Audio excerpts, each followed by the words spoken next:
Hello guys, just going to do a quick audio test before we start.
Hello guys, welcome to the lovely Brisbane International Airport here in Australia. We're on the ground in the international terminal over here, gate 79 I believe, and we're going to take in this plane down to Cairns. So this is a flight I have actually done twice in the other direction.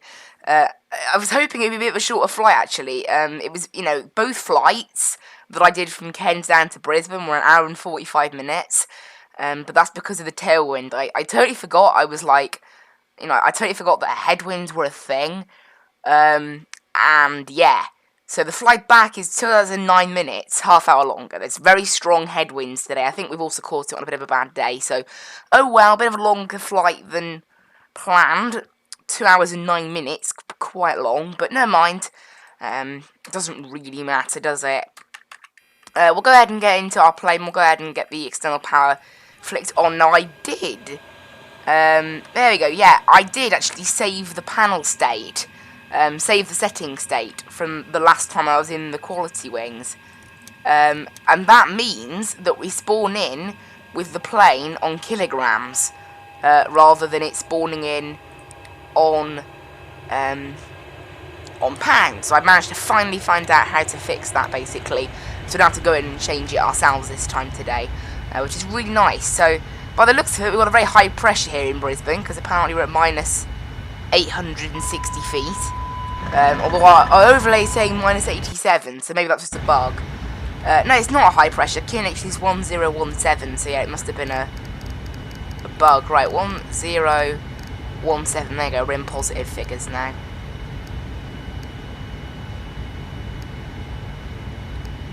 Okay, 1017, perfect. And in this plane you need to set it to baro reference first. There you go, 3003, and then that's the correct one. It's a bit weird, because of how there's multiple QNH settings for each one. We can set our parking brakes now. And we will get boarding underway. Oh, maybe I should have waited to load up the plane first. I already know I'm going to have 255 passengers. And we're going to use Donata for the handling today, I think. So we'll let them load in. There we go, handling by Donata, and then just the extreme lag. Now, I have put our route into Active Sky today, in the hope that the route uplink, the wind uplink will work. It doesn't often work in this plane, but particularly today when we have headwinds, it's going to really improve our ETA. Open forward cargo, okay. We'll open all the doors actually that we can. I believe we can also open the left fore door as well. We should be able to open. Cool.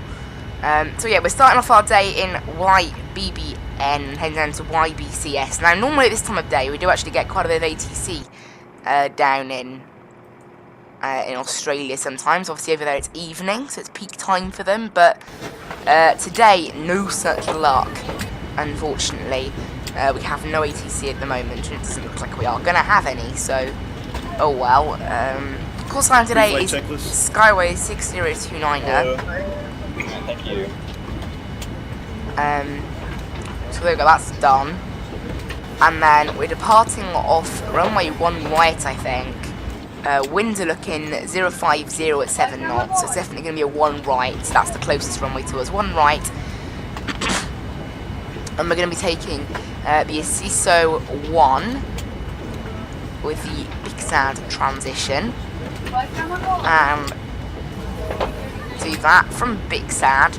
We are jumping on Q67. It's a very long flight this, but because of how it works in Australia, we've only got one airway that takes us the entire way, which is quite nice. To Apollo, and then so we can activate that, and then from there we're on our arrival. We're jumping. I don't know. Apparently there's an ILS according to the charts, but there is no ILS being registered by Navigraph route planning, and there's no ILS being detected by this plane. So I have no idea what it means. We're planning. There's no localizer for 15 either.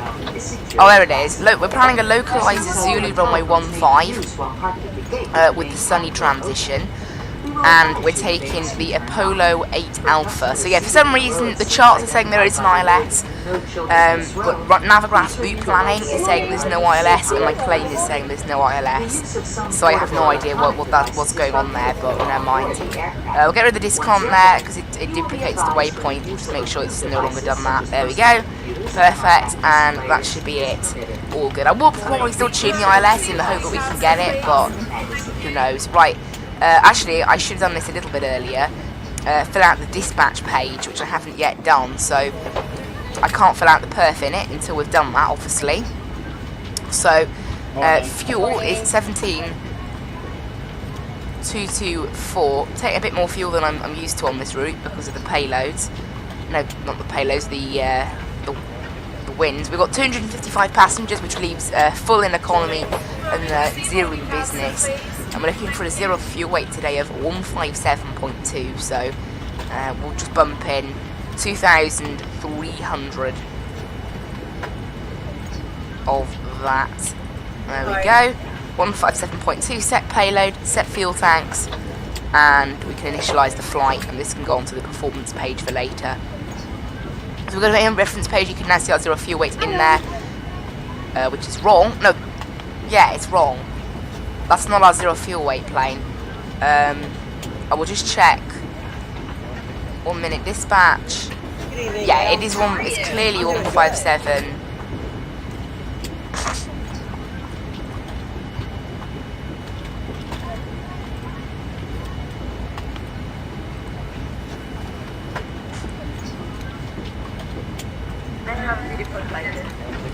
So 157.2, put in the new weight there. It's only a little bit of difference, but it will change us. 17.2 on the fuel, that's correct. And our reserves today are going to be 1.9 and 3.2. 1.9 and 3.2, 5.1. Don't know why I needed a calculator, I really didn't, but you know, whatever. I'd rather save on the mental maths today. We're cruising today at... Oh, this is putting our cost index for us at 360. So that is the cost index we use here then, at Fly UK, or no? I'm confused now. I'm really confused. So today I chose to actually put it back to 36, because that's what I thought was correct. We'll change it back to 36 ourselves. Cruising today at flight level 400, nice and high up today. I'll execute that, and then go FMC pre-flight is complete. So what we're going to do, we're going to head to menu, and we're going to head to performance. We're going to copy FMC data. It's dry. The winds are 050 at 7 knots. Outside it is 18 degrees, so the plane's got that part of it correct. QNH is 1017. Perfect. Execute that. We're going to do a flaps 5 takeoff today with a D rate of 2 and a D rate temperature of 59 degrees. V2 is going to be 145. Quite a low V2 then. Well, not that heavy. really. We could be a lot heavier. Right, Almav, oh, yeah. Almav and VNav are armed and ready to go. Perfect. We can go ahead and send output, send to FMC. I'll just make sure the flaps are optimum. Calculate, and it's actually done the same thing anyway, still flaps 5. Just want to make sure.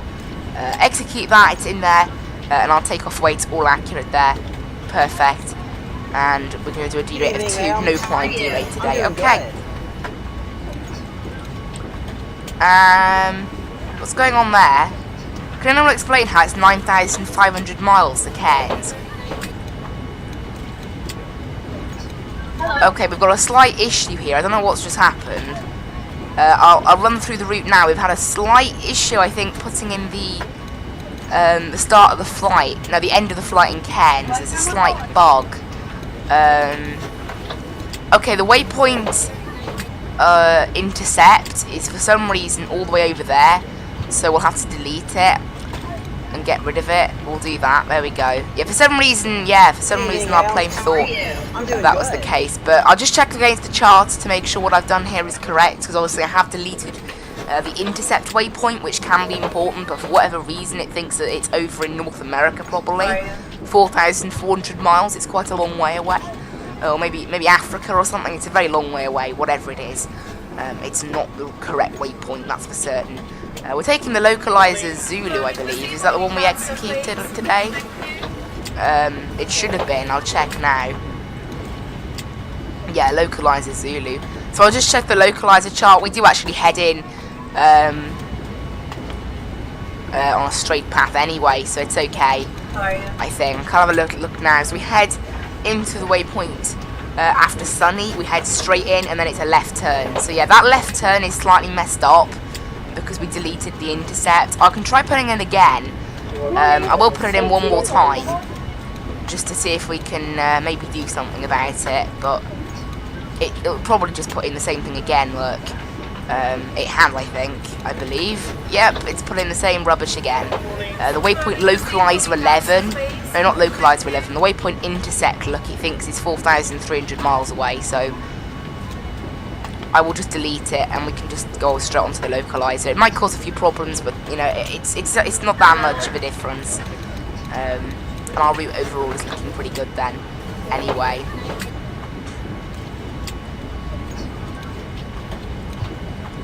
And then the localizer path also doesn't really take us up to the runway. It just takes us up to just before touchdown. So it's a bit interesting. But yeah, we're going to be doing a localizer because I don't know why, but the glide slope's not being recognised by this plane for whatever reason. It just doesn't understand the localizer. So like the ILS, it's not getting the ILS. So that's fine. It does mean we'll have to handle the last bit of approach ourselves, meaning there is a slightly higher minimums. There's no clouds here in Brisbane.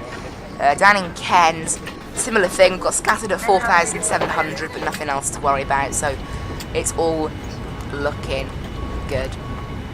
And just check the weather radar is working. I believe it probably is already, isn't it? Yep. Weather and turbulence. We'll tune to Unicom on 1228. I don't believe there's any need to report what we're doing. There is nothing else on the ground here. I forgot to file my flight plan, actually, so let's do that now. I didn't pre-file it on the network, so I'll just do that now. I'll have to disconnect from Vatsim for this. So we'll disconnect, file my flight plan, and then I can connect and file it again. Because it doesn't let you pre-file a flight plan if there's something on the server with that same thing already, the same call sign. Actually, Brisbane Downs Centre literally just came online this second. So we should actually have, yeah, they're doing top-down ATC for Cairns and for Brisbane. Cairns, because they're extending, actually, they're doing the whole of Brisbane Centre, so we'll have full ATC today, hopefully, if they stay online throughout the flight. Weather and traffic, we'll go ahead and have to grab our clearance now, actually, then. It obviously wasn't intended that we had to do that. We only had to do that because of they just came online last minute. We're departing out to a CISO, and then from there we're jumping to Big Sad.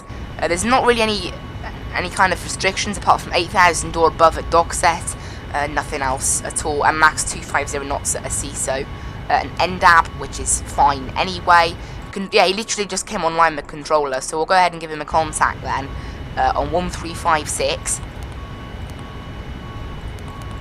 And he's also extending to 12055 later on, so that's what we'll connect to later. So 12055, it'll be like one of those ones where he says contact me on, because he's extending his centre beyond what it normally is, basically. We can whack our APU to on now. We can get the seatbelt signs on as well, and everything else I believe is ready to go. Yes, everything's just spawned in with all the hydraulics ready and things, so nav light needs to be on. G'day, Jetstar 930, climbing to flight level 360, direct loafer. Jetstar 930, Brisbane Centre, squawk 4253. Good, my audio's all good. Just confirm 4253, Jetstar 930. Jetstar 930, affirm. And we'll set the heading. 4253, Jetstar 930. I don't believe he set up an ATIS. No ATIS yet, so we'll just go ahead and ask for clearance. Brisbane Centre, hello, Skyway 6029er, with you, stand 79er, Brisbane, type 787-9, request IFR to Cairns, please. Skyway 6029er, Brisbane Centre, just stand by 1. Right, we've been told to stand by then. We need to close all our doors. I believe, have they finished cargo loading? Yes, they have. So we can go ahead and get everything fired up now and push back the jetway.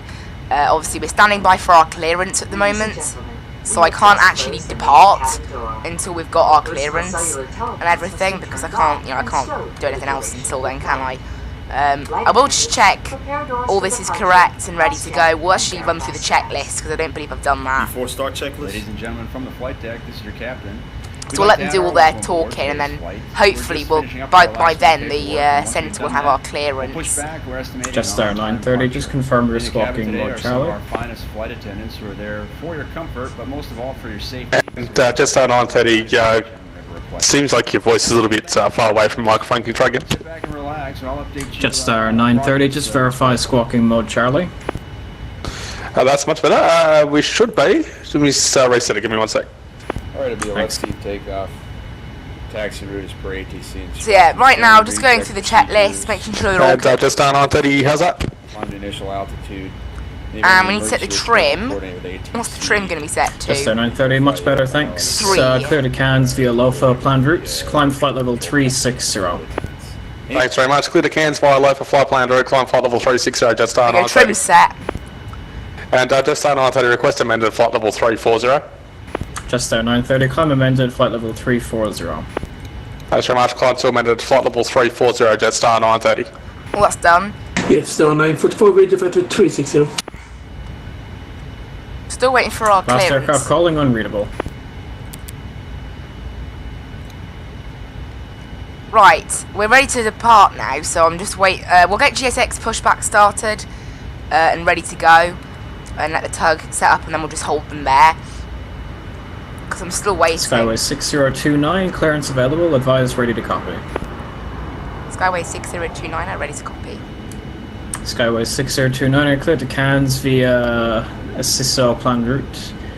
Maintain 6000, runway 01 right, Assiso 1 departure. Squawk 3605, departures 135.6. Right, cleared to Cairns via the Assiso 1 departure. Initial climb 6,000 feet off runway 01 right and squawking 3605. Departure on 135.6. Skyway 6029. Skyway 6029, thanks. Excellent. Okay, so we've been given our clearance now. We can actually just call for push and start immediately. I don't know why I've given us a departure clearance, because it's actually like, it's one frequency. I'm already on 1356. We'll make sure the beacon light is turned on, and we can actually just get out of here then. I think everything's all ready to go. We can get external power turned off and disconnected, and then we should be ready to go. So we'll just click checklist one more time. We can do this checklist. Make sure our flight controls are working okay. They're fine. So perfect, that means everything's all ready to go then. So we can go ahead and call for push and start. Skyway 6029er ready for push and start. Skyway 6029er, push approved. Push approved, Skyway 6029er. So we're going to push to the left. What we do, you click prepare for pushback and departure again, and then you just hit left, for my case anyway, because I'm going left Release parking for brakes. the GSX to push us towards 01 right. Commencing push. All engines clear. Right, obviously this plane has auto start, so you can just whack start, and then it'll do it itself. Just star 9044, Brisbane Centre, squawk 3137. Right, back we go then. 3137, yeah, still 944. Looks quite nice outside actually, considering it's so so dark. Let's get our Logan wing lights. I like to fly in real time, like as in the real like outside time, but unfortunately because we're flying in Australia, it's literally always dark no matter what time I fly during the day because of the time zone difference. They're saying that it was actually only 5:30 in the game when I loaded into Brisbane, so I guess it is winter, isn't it, over in Australia? But I'm not sure that's accurate. Like, I'll look up now, Brisbane sunset. Is it really 5:30? Oh wow, it's 5:10. Yeah, that's why. It's a very early sunset actually, because it is actually winter over there, obviously. Then go listen to those engines. Our scenery is mildly in the wrong place, I think, but it's not too Star bad. 9044 identified, clear to Cairns via Morga planned routes. Maintain flight level 360. We have strobe lights on as well. So we've got all our full lighting on now. We can actually get some lighting on in here. Oh, it is already on. Nice. And maintain 360, just So it'll just be the dome lights that we want on today. And that's perfect. There we go. We'll just let GSX push us back and then we can be on our way. It's very short taxi. Actually, our scenery is in the right place, amazingly. It'll probably just be Charlie 9, Bravo 9, Alpha 9 or something like that. Just basically straight to 01 right. And we'll probably be cleared for takeoff straight away. This guy's actually covering us all the way to Cairns, which is really nice. On 2 separate frequencies, because that's how they do it quite often in Australia. Which I think is really nice, so there we go. Set parking brakes. Parking brakes are set. Waiting your confirmation for good engine start. And a very good Engines evening, are good, Brisbane which means we Centre. can Charlie turn Julie off Golf our with you at flight APU. level 380 on my way to Brisbane. And we Charlie can Juliet set our Golf, flaps for Brisbane takeoff Centre, now. squawk 7247. Set to flaps 5, there we go. Ready for departure now. We should be once our flaps reach 5. Squawking There's 7247 no errors up for there, Charlie Juliet nothing's Golf. looking unusual, so we're all ready to go. All Charlie our Juliet lights. Golf identified, all- clear to Cairns Truck via Walter disconnected. planned routes. Bypass Maintain pin flight level removed. 380. There you go. I'm actually heading to Brisbane, sir, from Cairns. Sorry, read that wrong. Clear to Brisbane via Walter planned route. Maintain 380. Clear to Brisbane, maintain flight level 380 for Charlie Juliet Golf. So yeah, we'll just let the little pushback tractor there get out of the way, and then we Left is can clear. Right is clear. taxi. Bye bye GSX. Right, we should be all ready to go now. So I'll go ahead and request clear to taxi. Skyway 6029er is ready for taxi.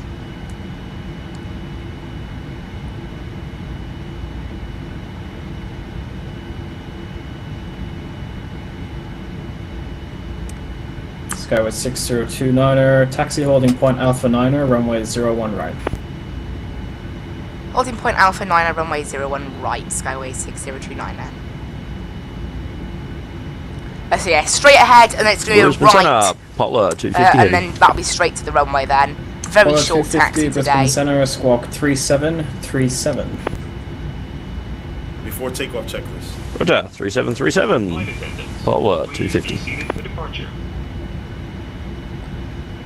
So we're going to make a right turn here on Charlie 9, and that will just take us basically straight to the runway from where we are now. Squawking 3737, Poplar 250.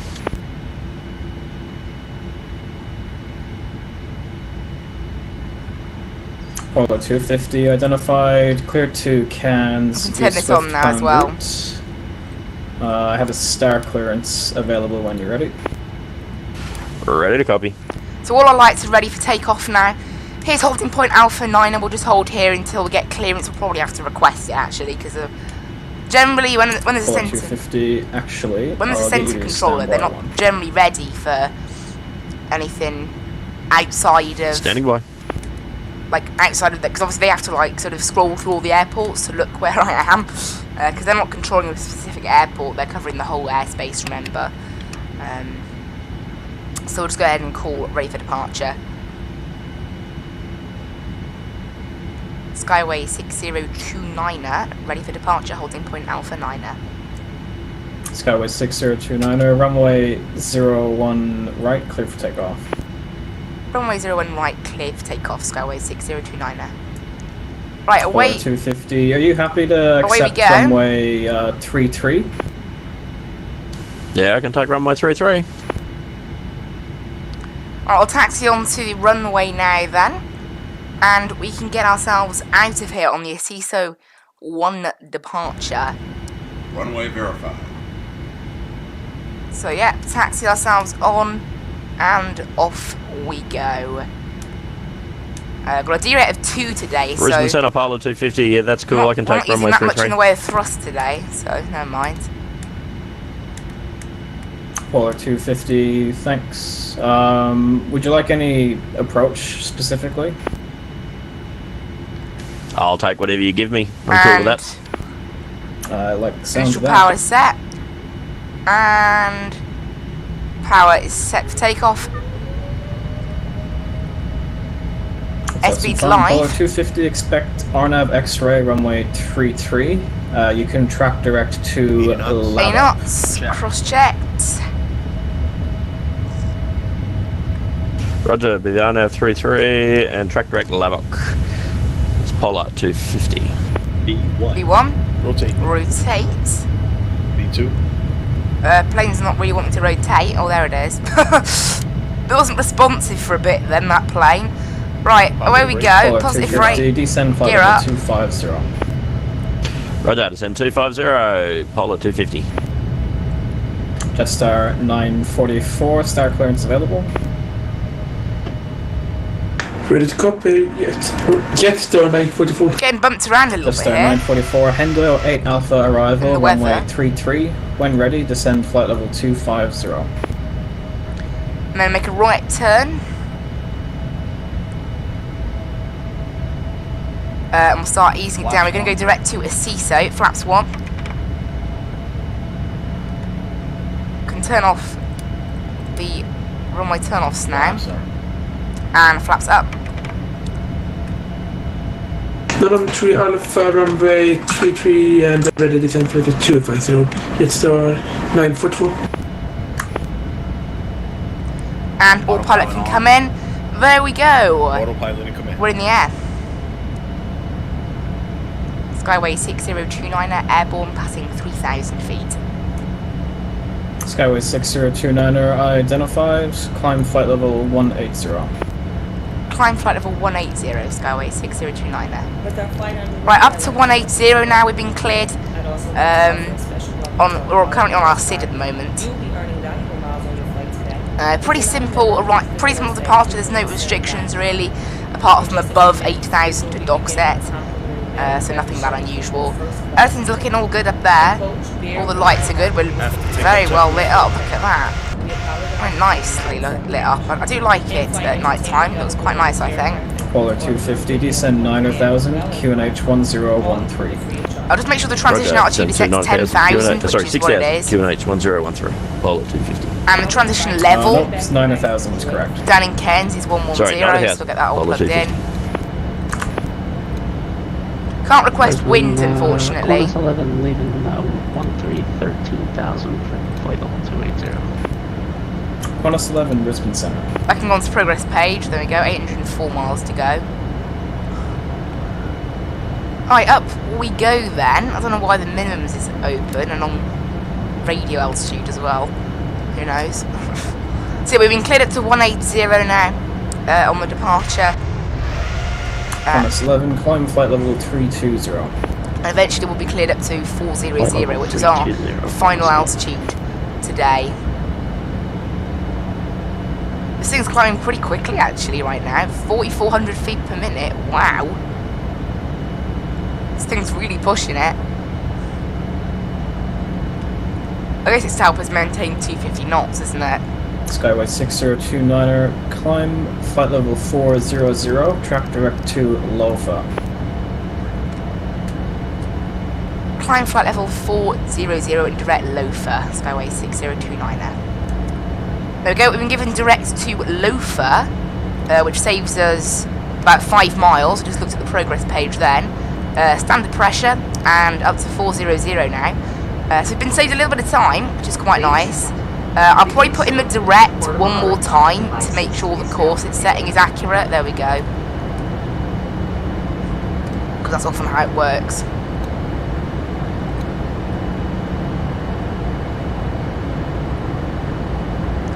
So there we go, up we go then, joining the direct to Lofa.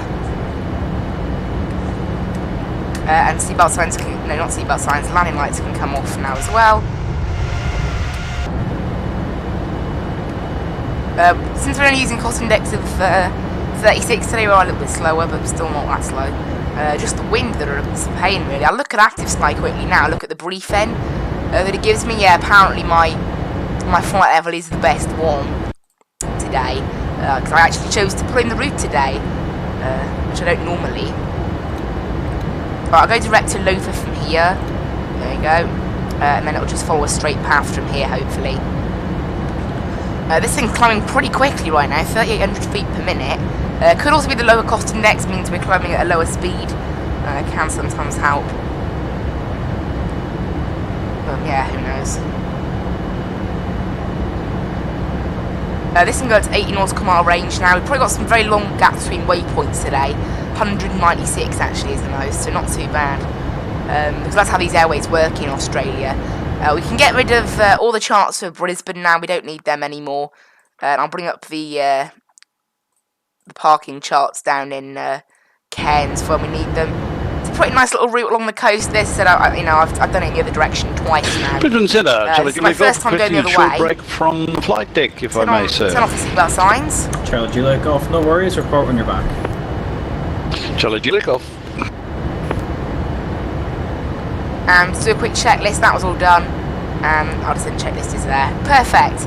That means everything is all good. And we can also request the weather for down in Cairns. There's no 80s, I don't believe, but it's a really cool little feature. You head to comms on here. We'll click it down here. And we can grab like an 80s. For, obviously there's no 80s available, so we can't do that, but we can do a weather request at least. Active Sky doesn't work at the moment for some reason.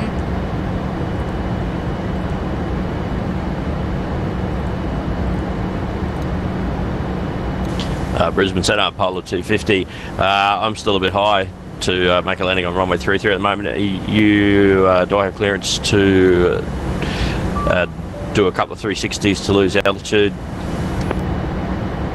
Polar 250, yep, no worries. You can do a couple of right-hand orbits until you get down to at least 9,000.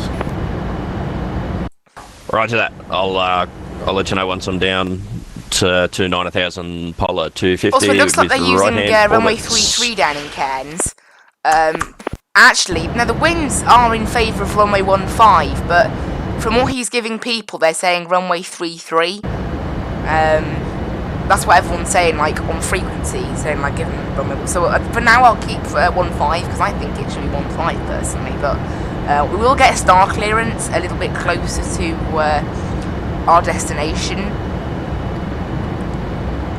Hopefully, it should be before the descent, so it'll allow us to do that. And obviously, things like nav frequencies get tuned by this plane automatically, because even though there's apparently an ILS at Cairns, according to the charts, my plane is not picking it up.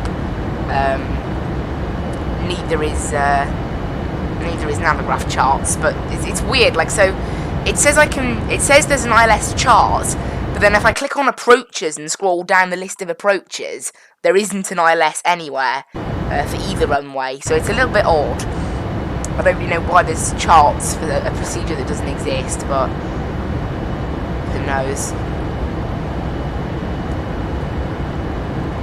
And so yeah, it's going to take us quite a while to get down to Cairns, I think, given the wind. I can't actually tell this in the wind, unfortunately, because the wind data request doesn't work for some reason.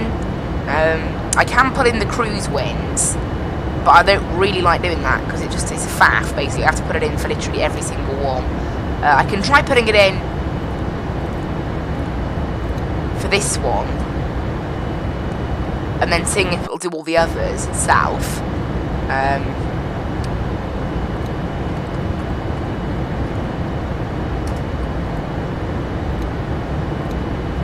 Execute that, and then route data request. No, still nothing. So unfortunately, yeah, it doesn't look like... Can I even copy them? It doesn't look like I can copy them either. Yes, 944, request for descent. Just there, 9044, descend flight level. I'm just putting on our average winds, by the way, if you're wondering. 180, it's 944.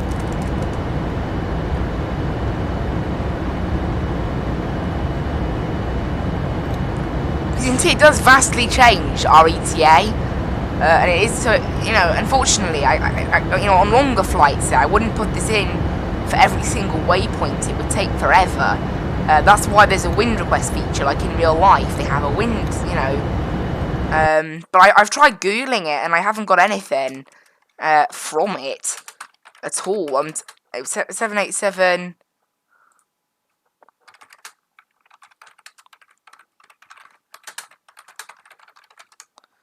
I'm just getting nothing, really, so I don't know why it's not working, but it just isn't. It's weird. And I can't really find anything about it.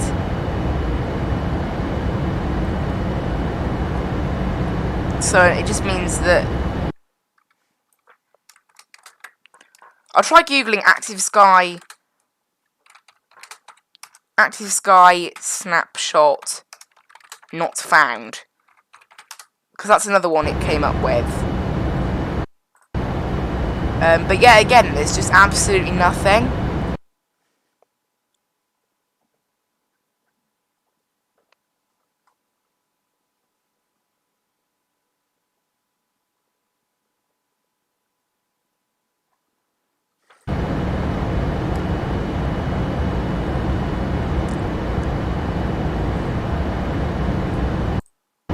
I don't know, it's weird.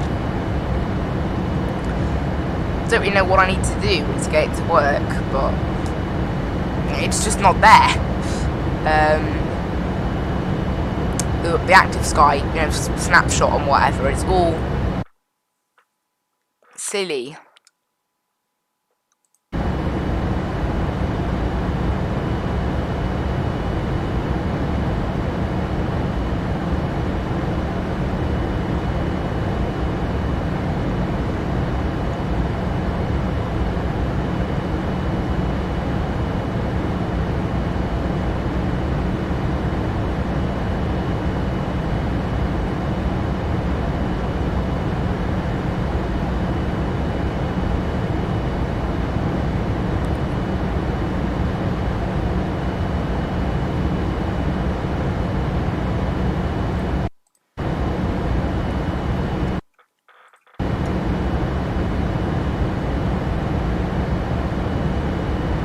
I'm wondering why I don't have version 1.3. Golf is back in the left-hand seat.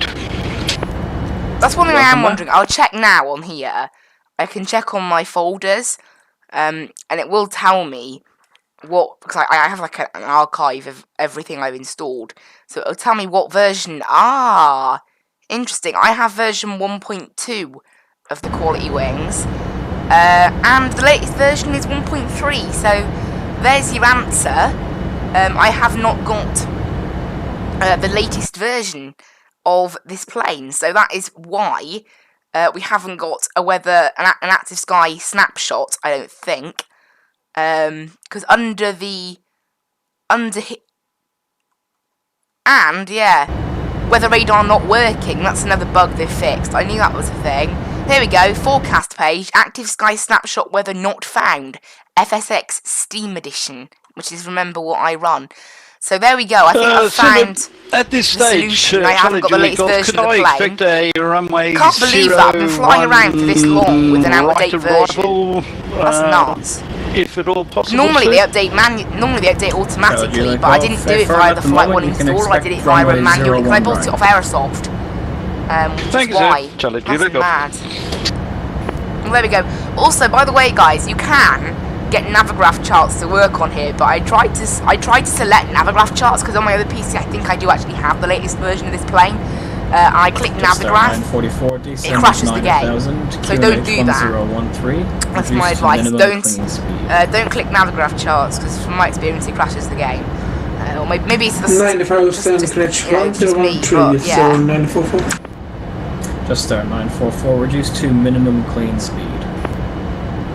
Minimum clean speed, just so 944. So you can see normally in this plane I'd probably cruise at about Mach like 8.5 maybe. We're doing Mach 836 today, so a lot slower. Because the lower cost index. Apparently though it only saved us. Apparently it only cost us 1 minute. Based on our normal cost index. So are you able to possibly expedite the descent? Roger, currently just coming down to 13.7 now. Get down quicker.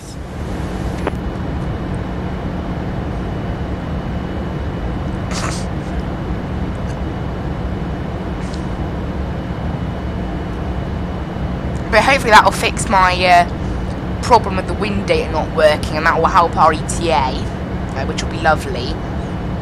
Definitely. I'm still looking for some new events actually. I mean, there was no. I wanted to do a long haul on the 18th, which is a week from now, but there wasn't any available. Because I can only do a long haul every 2 weeks, and I haven't done one for ages. But all the Dubai events, they seem to have like moved them. It's really annoying. There's just none. Today is actually Miami Vice. Actually, I was just thinking Miami Vice is an event being run by Vatsim UK from Heathrow to Miami. It starts at like 11 o'clock, so it hasn't started just yet, but it was very popular. I can imagine that being a pretty fun little race, actually. Race? What am I on about? I don't know what I'm on about, actually. It's not a race, so forget what I said there. We'll be told to contact this controller again later on as well on 12055, but apart from that I don't think we'll have much in the way of Brisbane Centre, Apollo 250 requesting further descent. Apollo 250, descend 5,000. Descend 5,000, Apollo 250.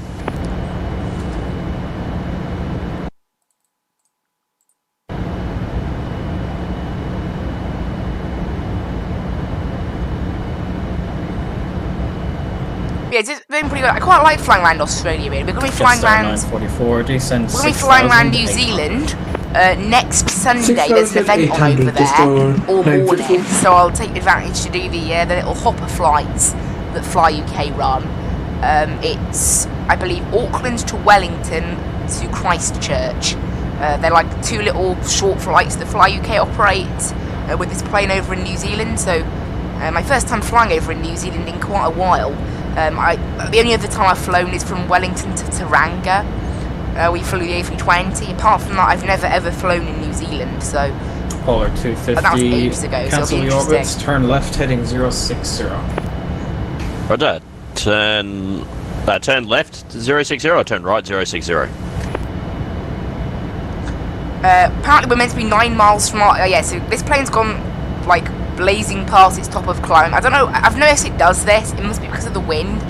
I'm not able to get wind snapshots. Sorry, but it always just blazes right, straight past its wind. No, straight past right, its 060, Apollo 250. top of climb, and it just starts doing like. You gotta watch that dyslexia.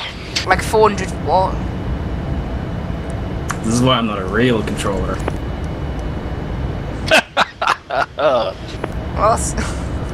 But yeah, I'm just gonna have to start doing vertical speed because this thing, you know, if this thing had its own way, it would probably just start crawling. And I'm gonna set us up to. Cruise speed, which is Mach 8.3. I think you're doing pretty good Meant for to be control here, 8.6, Ewan. but- You probably should give real controlling a go. Yeah, maybe someday.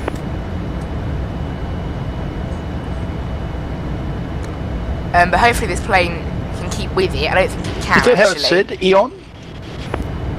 It's Owen. Well, see, we would have spelled it O-W-E-N. You're close enough, I'll give you that. Hang a chat on frequency. No, whatever. Thank you very much, Mr. Motherway. But yeah, at the At least you moment, got the second half correct. I have actually slightly slowed it down a little bit. No, like this plane is struggling It pays to belong. maintain speed though with this. So luckily, it's not long until I Are we get there yet? to 40,000. What? But hopefully, yeah, I don't know, this plane's struggling to keep up with us. 944, cleared localizer, runway 33 approach.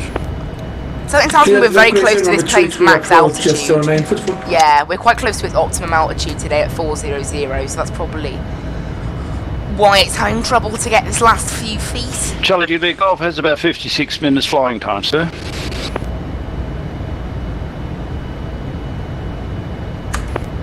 Thanks.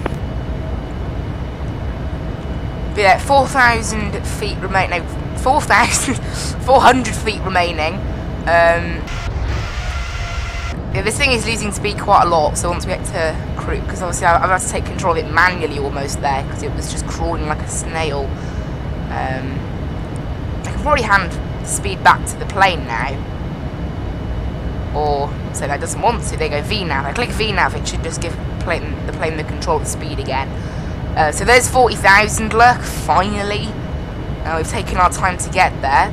We've got 527 miles until top of descent, so at least an hour and 20 minutes now cruising probably. It's not the longest of flight, it's only 800 miles, it's just the winds that make it a lot longer. The winds really do make it a lot longer. We haven't got very good winds. Today we've got a headwind, air distance versus ground distance, a headwind of 120 miles. Which is massive. So it's like we're flying 934 miles rather than 817. 250, turn So that's left, kind of the reason. heading 360.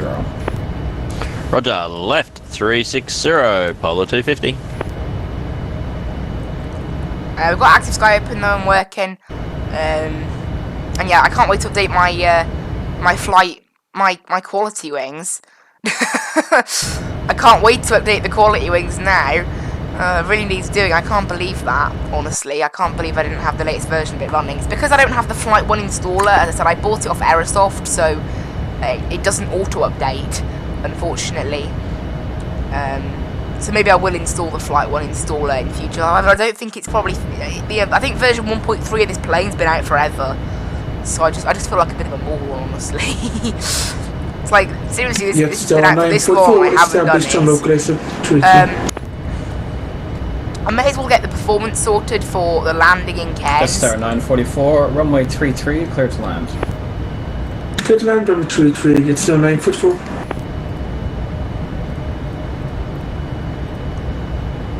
Right, we'll get the wind in Cairns plugged in. 140.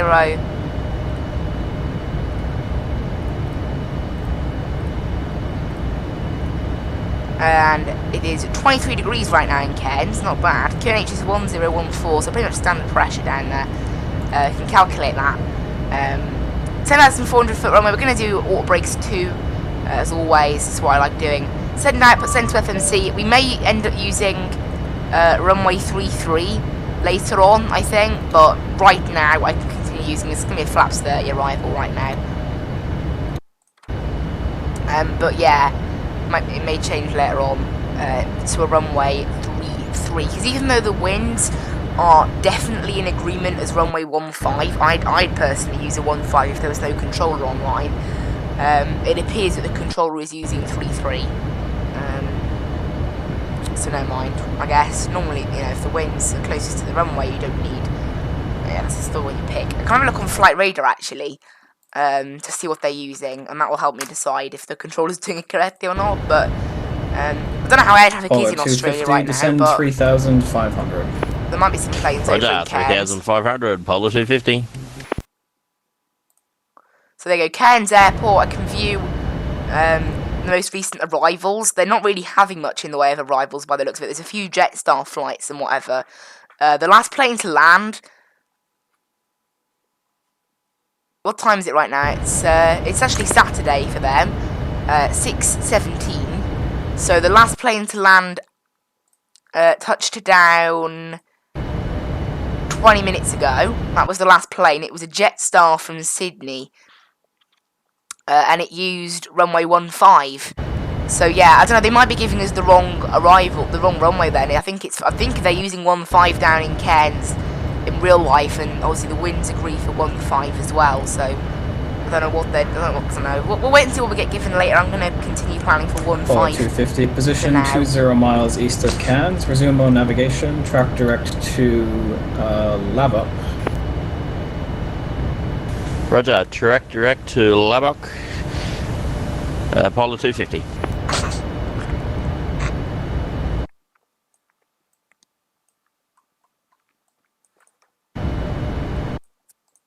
Okay, we're on our route now because obviously we got given a direct to Lofa, if you remember. From there we'll just continue on our regular route then, until we have to start descending in 497 miles. So there we go. Only been in the air 25 minutes. No one's really watching today. Oh well. The Motorsport Manager series actually did okay yesterday. I'm going to continue it for as long as I feel it's still good. We managed to fit in 3 races, and I managed we could probably fit in 4 or 5 next time, because the first half hour was us setting up our team and getting to grips with the game and whatever, so... You know, and it was 2 hours and 4 minutes in the end of the stream, so pretty average length, really.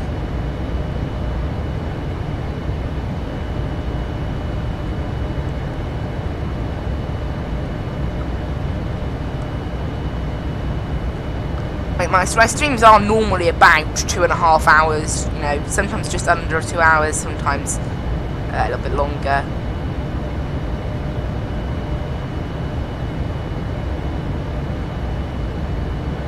But yeah, typically they are 2.5 hours. Like generally when we have to squeeze in 2 flights, it makes them longer. But yeah, I mean the shortest stream I've done for ages is the VFR flying, so.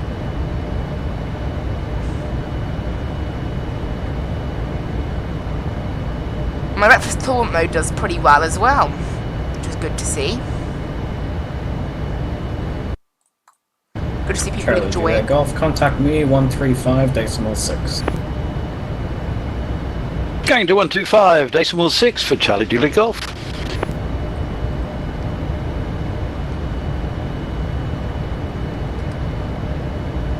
It's kind of odd that you can hear like 2 frequencies in one go. It's quite nice though. Kind of interesting.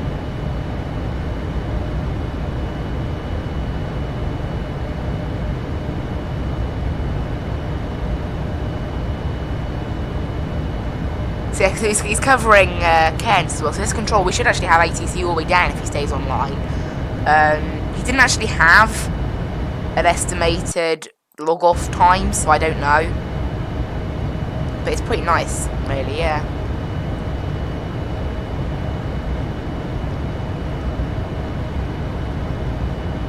Brisbane Simmer, Charlie Juliet Golf with you on 135.6. Charlie Juliet Golf.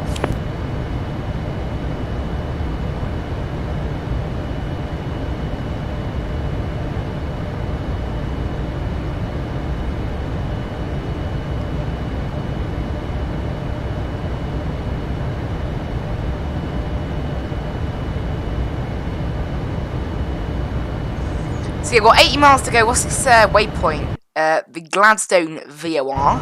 That's our first sort of next way. That's our next waypoint. Let's proceed in straight line. Jetstar 436 to maintaining flight level 350. We're getting some pretty annoying headwinds here. You know, right now, what's that? A 78 knot headwind? Like, wow.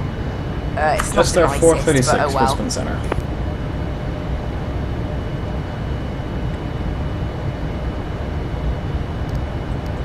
So we're heading round to our present heading. Actually, I should have done that a little bit earlier, but we'll do it now. This whole route is pretty much going to be in a straight line, really, until we reach Cairns. That's how a lot of the airways work over here in Australia. They are just like that, like you follow one airway from one place to another. It's because like Australia obviously is quite empty in parts, so I guess you can sort of, you know, planes fly quite long distances, but generally between like set cities like Brisbane and Melbourne, or Brisbane and Cairns, or Brisbane and Sydney. Just there, 944, thanks, taxi to the bay. They can just follow one airway all the way along. Taxi to the bay, just 944. That's just how they've done it, really. Qantas 148, Brisbane Centre, Squawk 1467. Squawk 1467, Qantas 148.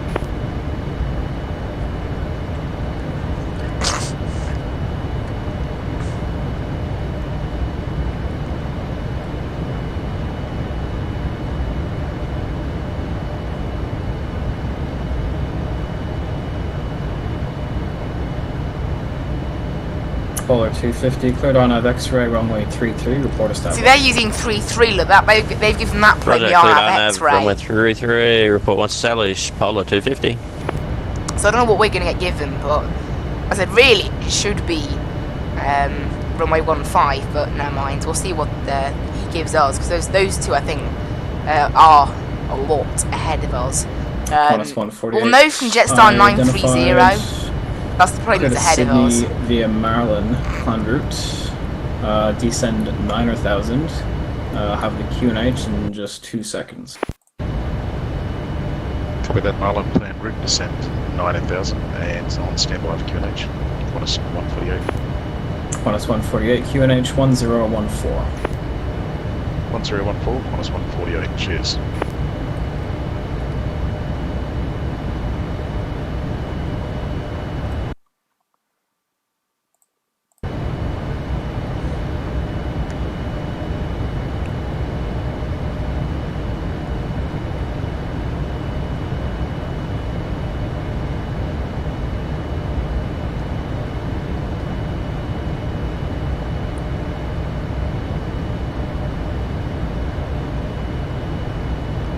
Yeah, right now 615 miles left to run until not Brisbane. We took off from Brisbane. What about until Cairns?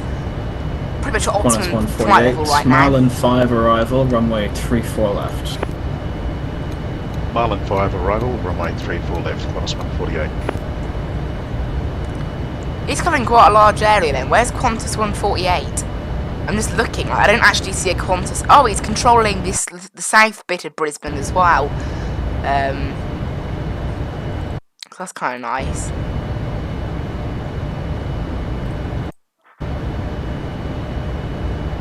So the full of Australia, you know, the whole of this side of Australia's got ATC right now because Melbourne Centre's online as well. So it's really nice that.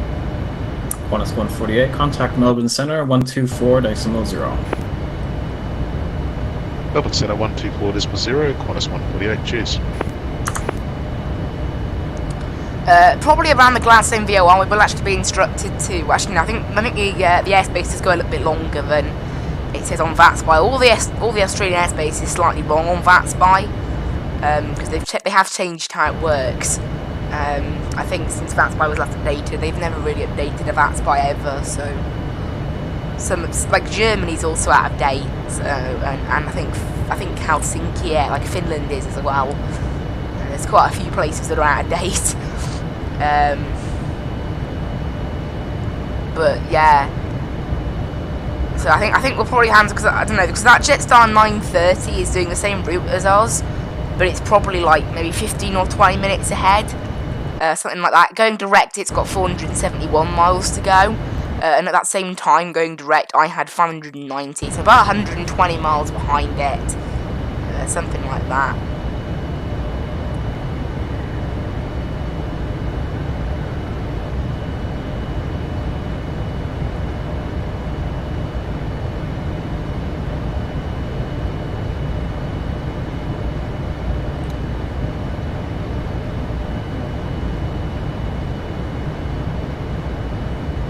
So yeah, I'll try and get the quality wings updated after the stream, and we'll see if the wind data request actually works.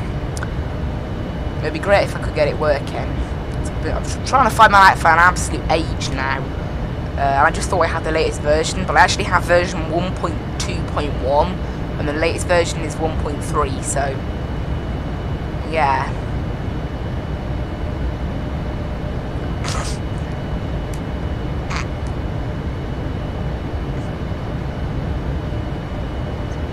Looks quite nice out there. Very dark, obviously. So I can't really see much of the terrain. Quite like the plane though. It's nice and lit up. I love this livery, especially in the dark. It actually works really well. You know, Topa Sky's livery is pretty nice, I've got to say. But yeah, for next week we're basically flying like every single plane that I have, excluding the Dash 8. So that should be interesting.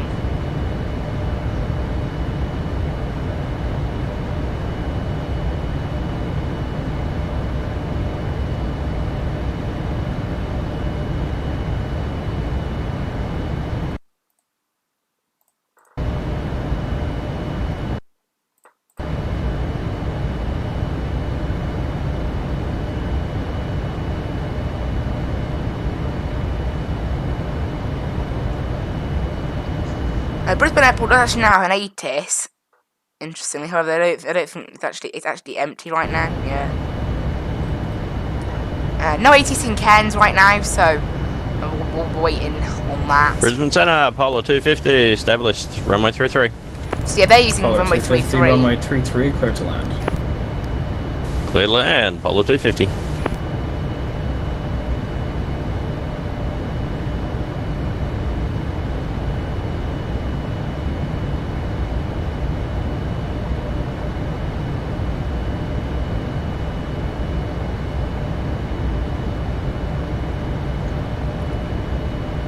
So yeah, so far I've only flown 223 miles actually, so we've got quite a way to go. I don't know what it is, whenever you have a headwind it just feels like the flight takes longer, if you see what I mean.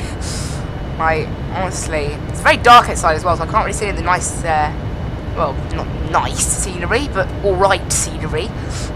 FSX quality scenery, let's say that. You can see all the lights of the towns down there though. I mean, pass over Gladstone and then Rockhampton as well in a little bit. That's Gladstone down there.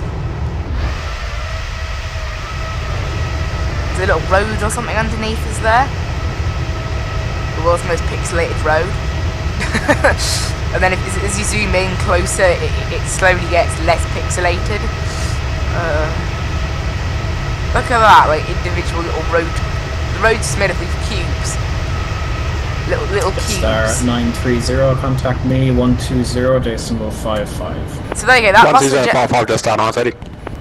Well, just on 930 is quite loud actually, but yeah, that's the plane that is ahead of us by about 100 miles. Brisbane Centre, just down 930, flight level 340. Just there at 930. So that's what it is there.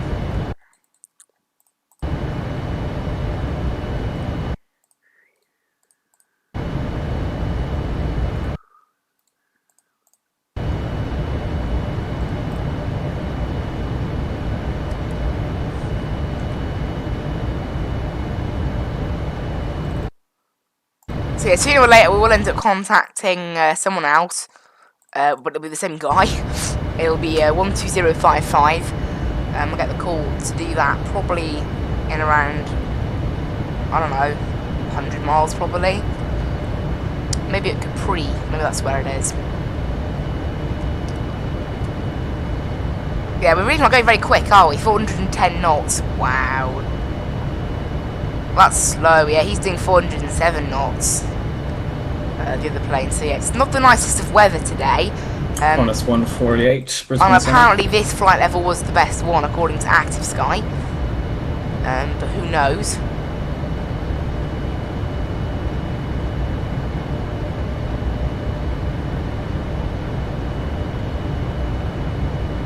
Yeah, Active Sky recommends we use runway 15 in Cairns as well, so I don't know what's going on there. who knows? Weirdly, Active Sky is saying that our flight time will be 2 hours compared to sim brief.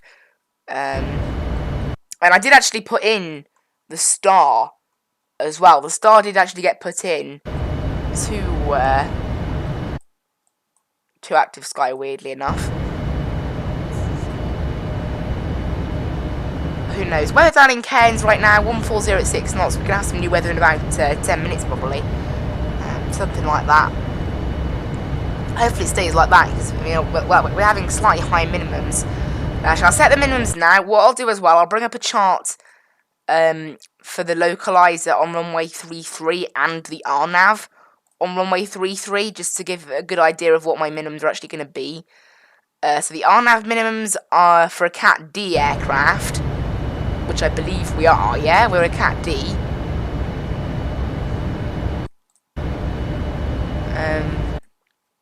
However, that's not minimums, that is missed approach climb rate. Oh, that's, yeah, so minimums, I don't know, for some reason it lists 2 different sets of minimums for the same, it depends on what your missed approach gradient climb is. Well, it's probably quite a high gradient climb on this thing, so I believe we're a Cat D aircraft. If I look at our, if I look at our remarks on SimBrief, we are a Class D.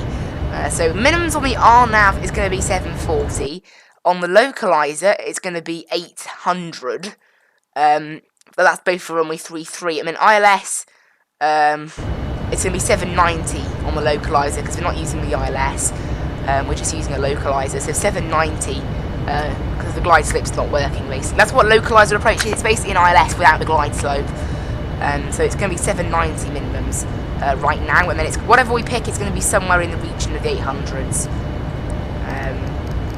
But right now it's 790, so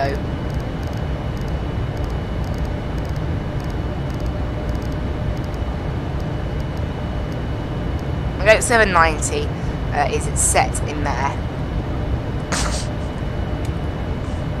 Check our landing speed as well. It's all looking good right now. Cruising, we're actually managing 418 knots according to our overlay, or 412 according to the plane. I don't really know which one's right, but whatever.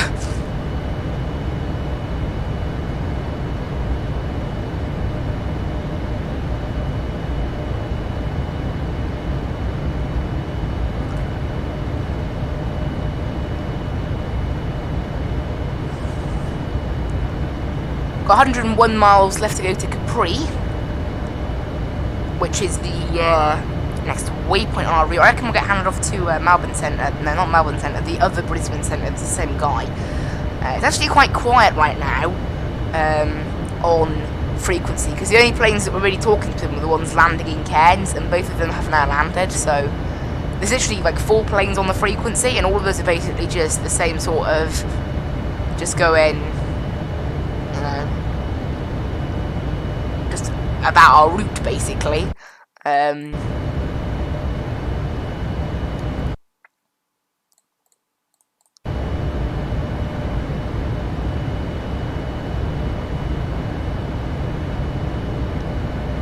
never mind. Never mind.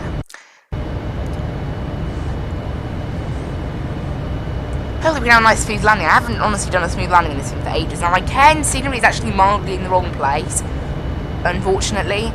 That's just how it is. But hopefully that'll won't be too much of a problem. It's quite a lot in the wrong place, but it's the only Cairns scenery available. The Brisbane one is in the right place pretty much, and which is nice. Same with some default sceneries, remember, are in the right place. Like I installed Wellington, Christchurch, and Auckland. Auckland was in the right place, and it hadn't been corrected.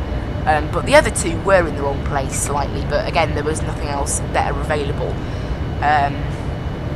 And then, same, I flew an event last night, actually. I went from Luxembourg to Oostende, Bruges. It was just an event across Belgium and Luxembourg, basically. Charlie Juliet Golf, star clearance available. Go ahead, sir. Charlie Juliet Golf, ready to copy. And what I did was Hope so, Charlie Juliet got Golf. scenery, Luxembourg, Smoker 9 Alpha in the right arrival, place. runway 01 right. When ready, descend flight level 250. you know, that was in the right place. And then you had Bruges again, default scenery. Smoke 9 but Alpha in the right place arrival. pretty much When as well, ready, so that descend was nice. to flight level 250 via the star for Charlie Juliet Golf, landing on runway 01 right.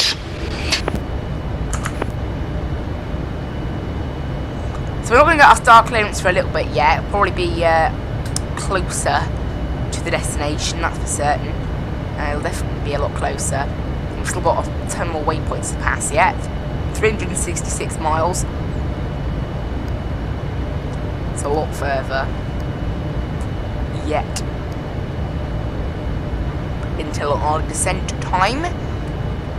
We might have some new weather for Cairns, have we? Not yet.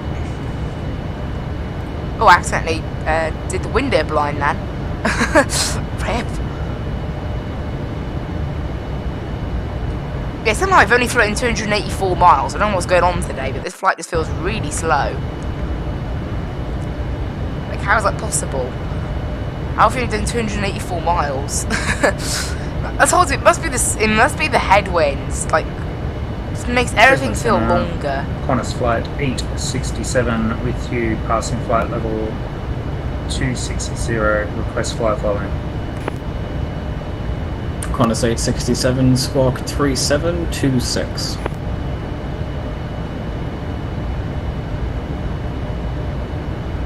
Squawk 3726, 867.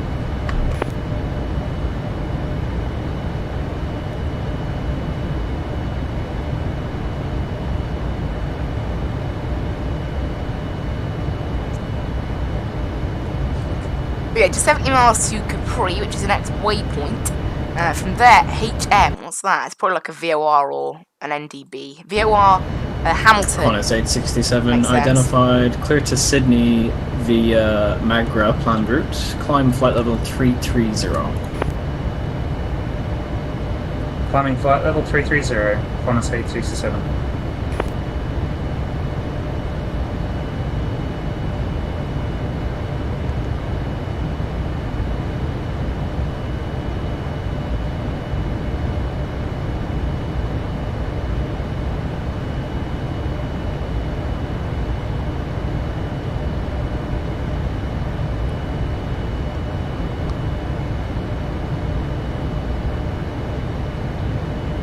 So yeah, 67 miles left to run to Capri. Seriously, like, today is just going slow, this plane. It's like the plane's in slow motion. I don't know, I think it's just, I don't know, I'm just gonna check my flight sim isn't in, like, a low simulation rate, is it? Imagine if I just noticed my simulation was in half speed mode. That would be crazy if I put it in half speed mode. Like, every flight would just take an age, wouldn't it? Might get better FPS though. Would that get better FPS or would it get worse FPS? I don't know. Might get better because it would have to simulate everything slower, wouldn't it? Or oh, I don't know. Probably be mostly the same, really, wouldn't it? Don't know. Hope anyone who does watch enjoys the stream, obviously.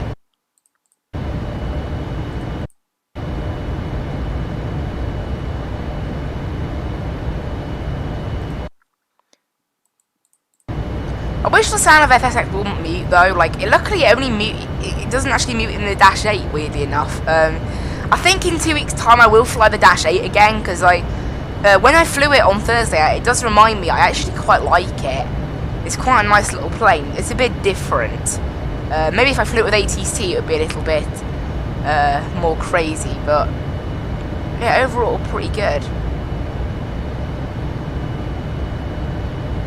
Also, at some point, guys, I would like to fly into all like the really good airports I've got together, and do some flights maybe.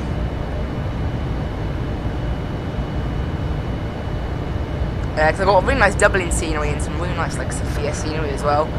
That Sofia scenery was large, so I'll have to show you guys that definitely.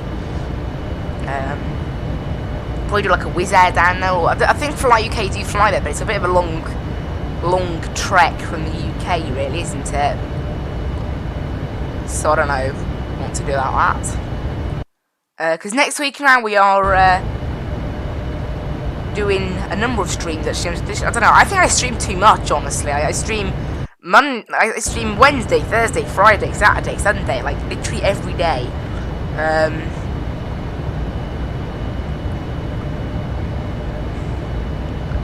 Obviously, that will decrease in the coming months, obviously. But yeah, so yeah, we're flying from Gatwick to Manchester as part of Midweek Madness next week. And after that, we're flying from Faro to Bournemouth on the Thursday in the 737. That should be pretty good. I can't wait to show you guys the Bournemouth scenery. It's absolutely wonderful scenery, made for P3D, but it's also available for FSX. Wonderful scenery. Motorsport Manager career mode then. Can't wait to get... Actually, should I change the... I'm going to change the thumbnail for that on my website. Because it's a Formula 1 car and we're doing GT. How about a Nissan GTR? Because that's our current...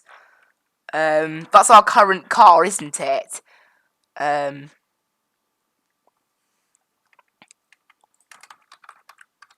Racing.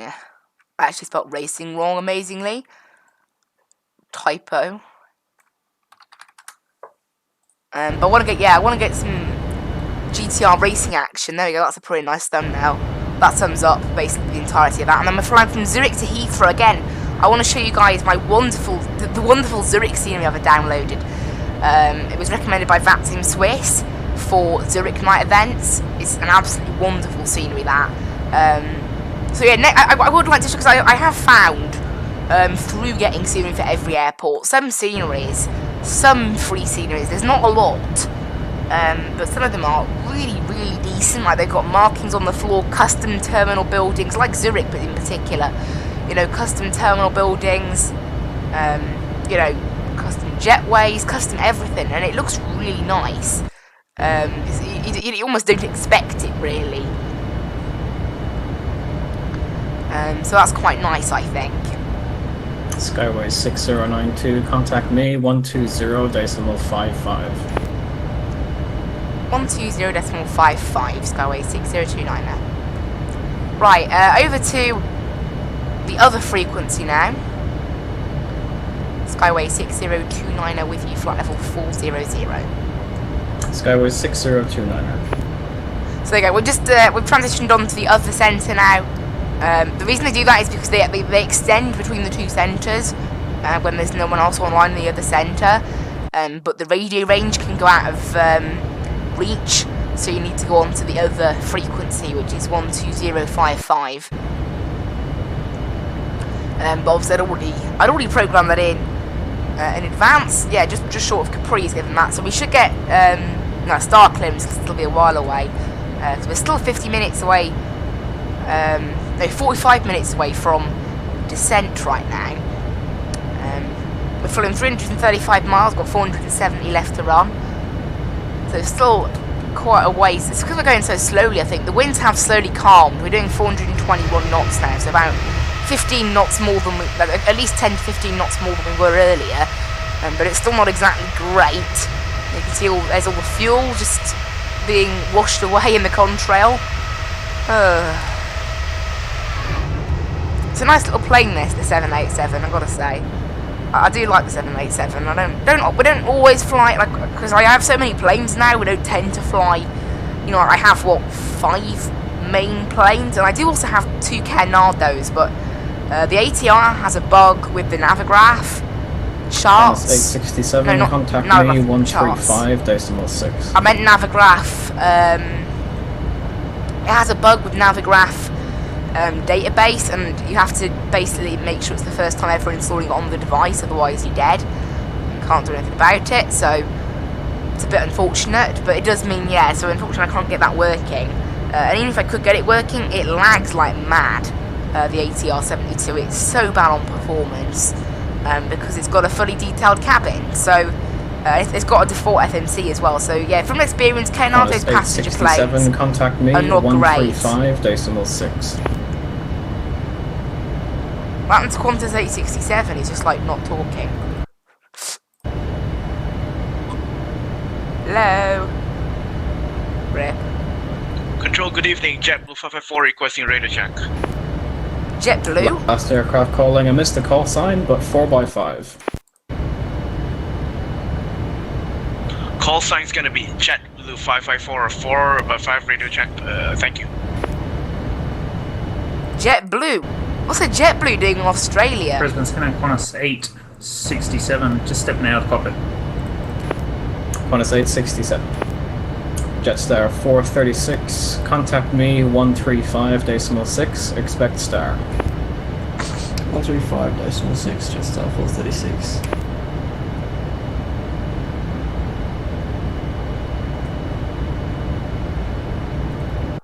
Quite a few Jetstar's about today, actually.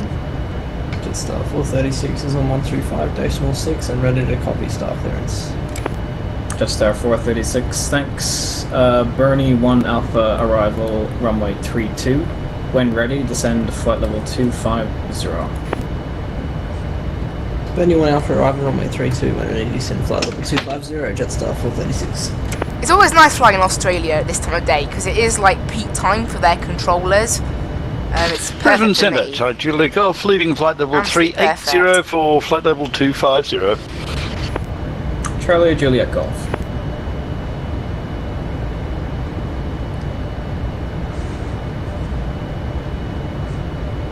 So we're heading into Capri now, and then it is the Hamilton VOR. It's rare you see a two-letter waypoint. Normally it's 3 letters or 5. Center, good evening. JetBlue so 554 interesting. requesting IFA clearance to Brisbane Airport, ready to copy.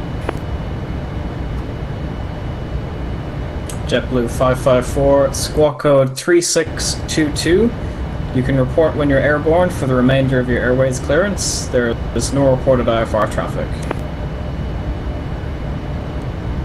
Roger, JetBlue 554 is going 3622.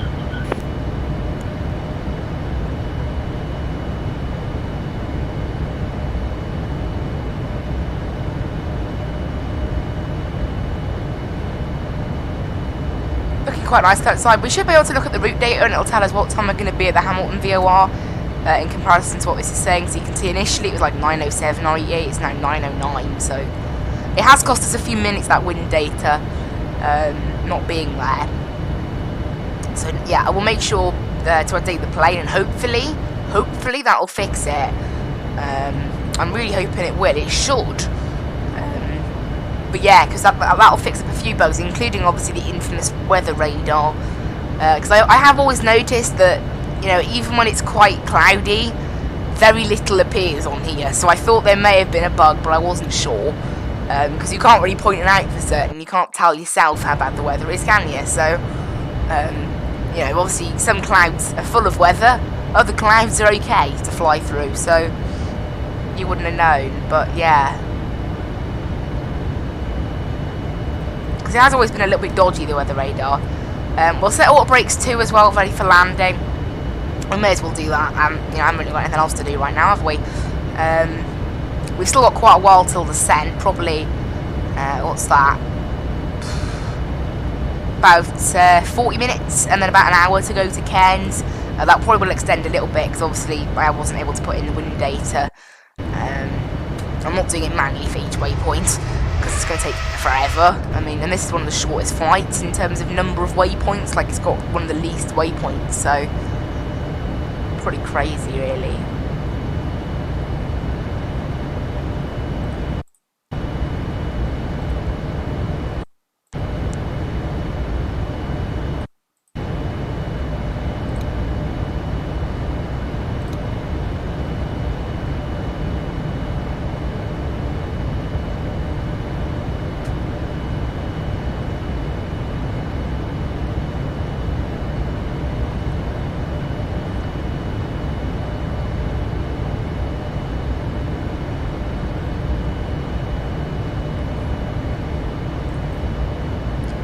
Playback so far on the stream, not bad. Not bad. We've got people popping in and out a little bit. We've got 428 miles to run to Cairns. This is like the world's quietest ATC frequency as well. We've actually flown 380 miles, so we're coming up on halfway now. So maybe we can cut a little bit of flight time off if we're coming up on halfway. You know, we've only been in the air 57 minutes. If you double that, you do not get 2 hours and 9 minutes. So. Because the winds are slightly better than what's in brief initially predicted. As in the direction of them is slightly different. I didn't look at the wind charts today. We have actually got it was apparently a jet stream. That's why I didn't feel it. There was a jet stream very close to Brisbane.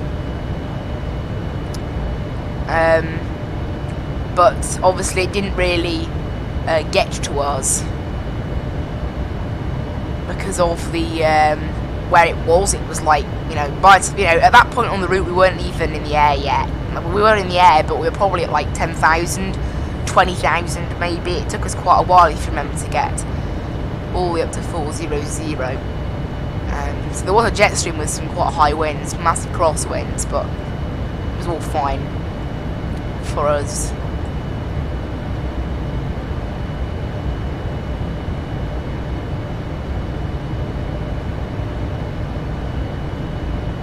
But yeah, we're going to have crosswinds pretty much the entire route. Damn, doesn't it just start 9:30? Just there 9:30. Just 9:30, two quick things for you. One, for our arrival into Cairns, requesting the RNAV X-ray onto runway 15, and number two, if it's okay with you, we'll be back in about 5 minutes. Just there 9:30, expect that, and report when you're back. So they are using runway 15 in Cairns now, apparently. RNAV they're requesting. I don't know what we're going to get given. We may get given an RNAV. We may get given the localised, so I don't know yet. I'll just take Charlie Julie Golf approaching 2,600 on descent to 2,500. Flight level 250. Charlie Juliet Golf, descend flight level 180.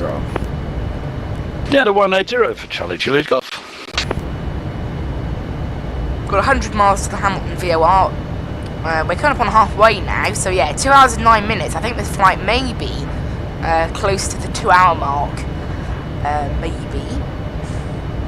We'll see.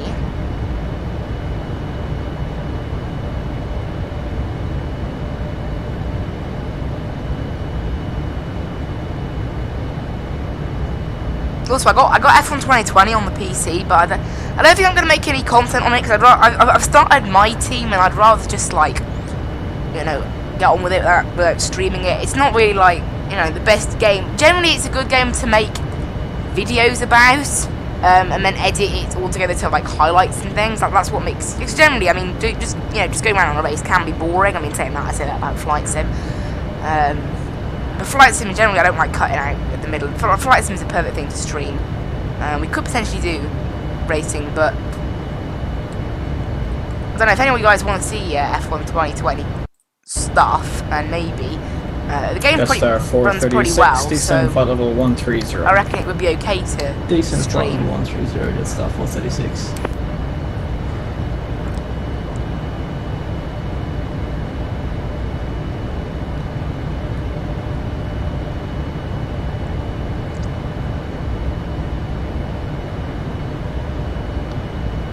Yeah, very quiet. It's very quiet on Vatsim today, actually. There's only like 542 pilots online right now.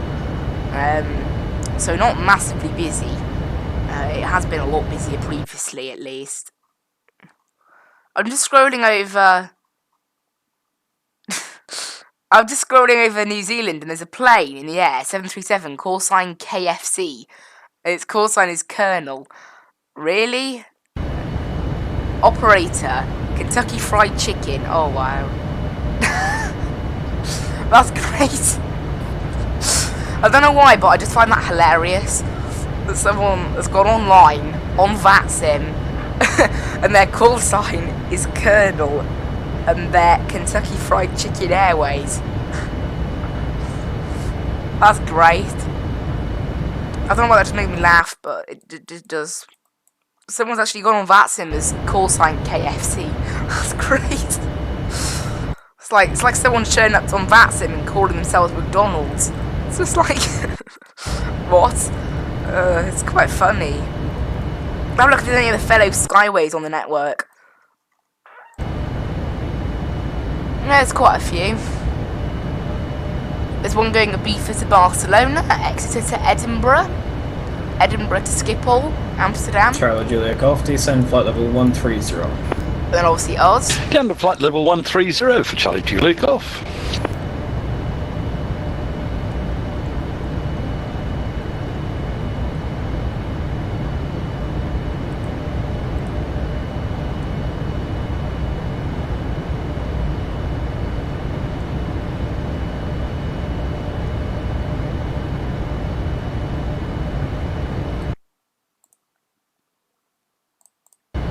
There's surprising amount of like Thomas Cooks on the network as well.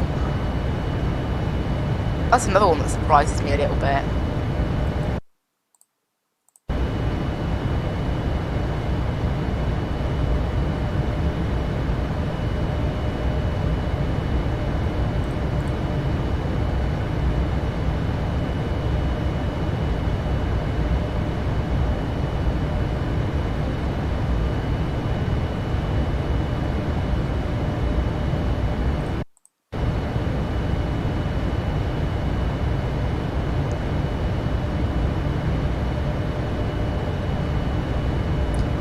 Currently 70 miles to go to Hamilton.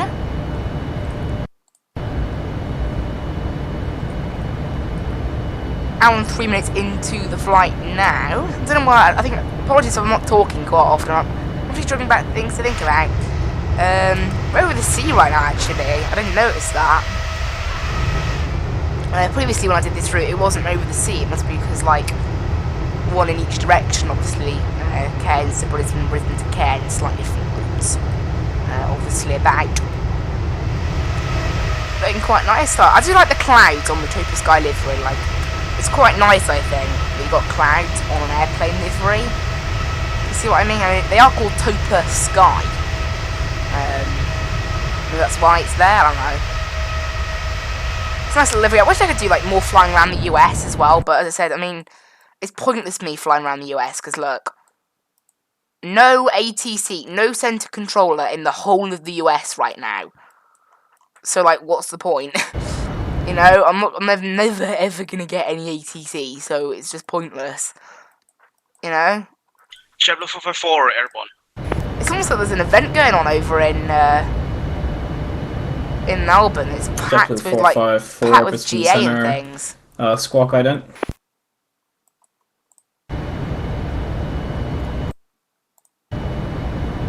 JetBlue 454 is squawking ident. JetBlue 454, thanks. Identified. Clear to Brisbane via Laveg planned route. Climb flight level 150. JetBlue 454 is cleared to Brisbane via 11. What's from for Cairns? It is actually cloudy down there, broken at 4,500 feet. So it has got cloudier down there. It's only at 10 feet, Cairns. It's a very low down airport like Brisbane. Brisbane's at 15 feet, so very low places.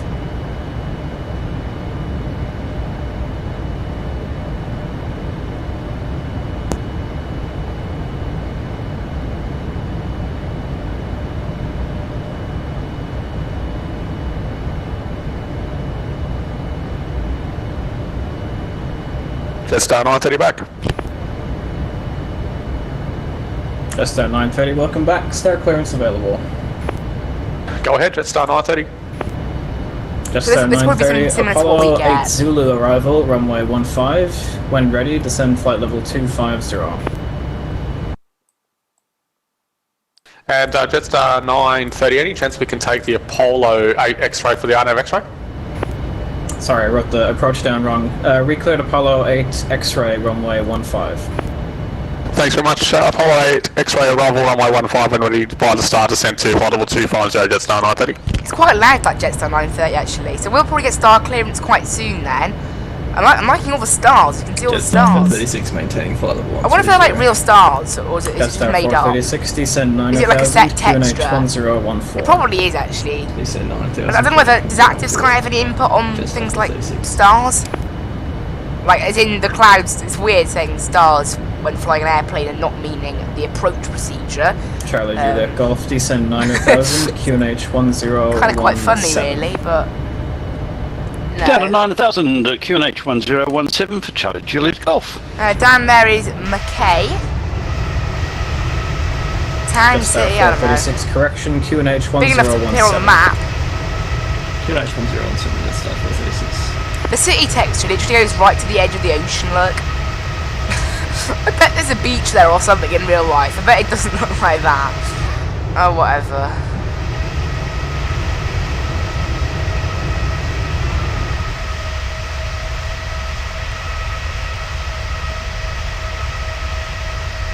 Look at all like the sort of spray going out the back. It's a lovely looking plane there, it's gotta say. Lovely looking Brisbane plane. Qantas 867, back online. Qantas 867, welcome back. Just double check you're on 135.6.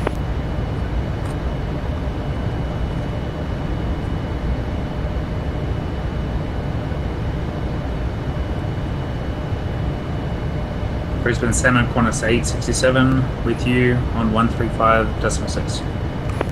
Qantas 867, thanks. So it's very quiet on the frequency really, because there's nothing much to go on about. So there's a slight left turn after the Hamilton VOR. We should be descending, like, you know, not too long. 184 miles, yeah, so... But saying that, normally it wouldn't take that long. Because of the headwinds, it's probably going to take us like half hour.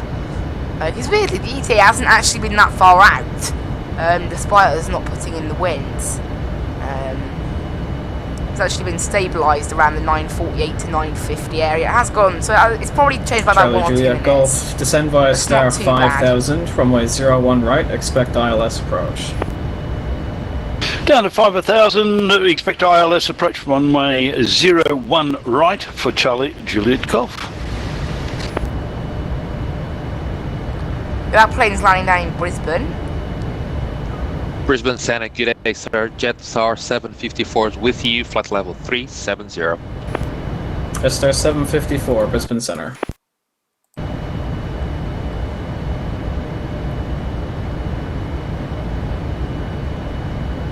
Jetstar 436, descend via star 5000, runway 32, expect the RNAV Zulu.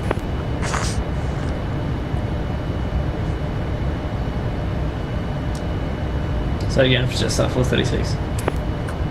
Jetstar 436, descend via star 5000, runway 32, expect RNAV Zulu approach. Descend 5000, expect the RNAV Zulu, runway 32. Minus 27 outside, so it's not actually that cold, really, for 40,000 feet. I mean, I know that sounds silly, doesn't it? Like, oh, minus 27, that's warm. But we're at 40,000 feet. I mean, obviously, in normal terms, absolutely freezing. Couldn't get any colder, really. It'd be pretty horrible, wouldn't it? Minus 27. Cold. Is there an airport in the Arctic I can look up on Active Sky to see how cold it is? Is there any active airport? We've got Svalbard, ENSB. That's pretty high up.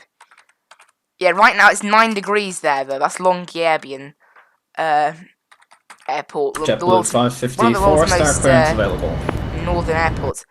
I'm positive I just said like a football whistle. Like, you know, JetBlue 554 like one of those apps. One of those football apps. That's JetBlue 554 from Laveg, track direct to Morby, thence the Morby 1 Alpha arrival, runway 01 right. Maintain flight level 150.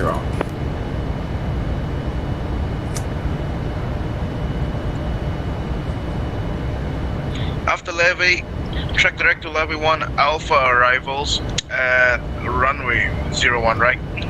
Maintain flight level 150 for JetBlue 554. Jetstar 436, descend via star 4000.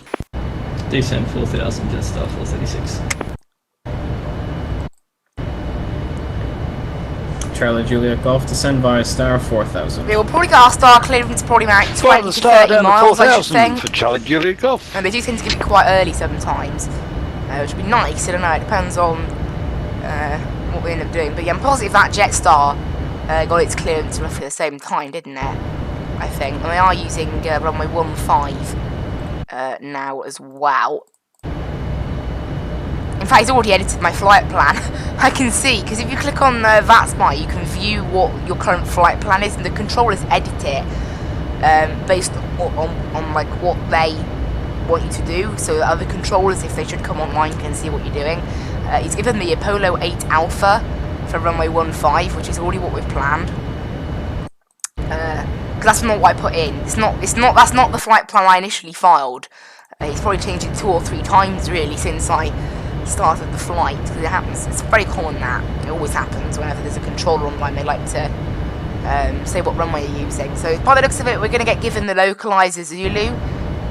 Well, any localizer Just there, we can get given, 436, really, cleared but on Zulu, runway 32, report only the localizer and Zulu and Yankee match up with the ILS, so we'll probably be given one of those.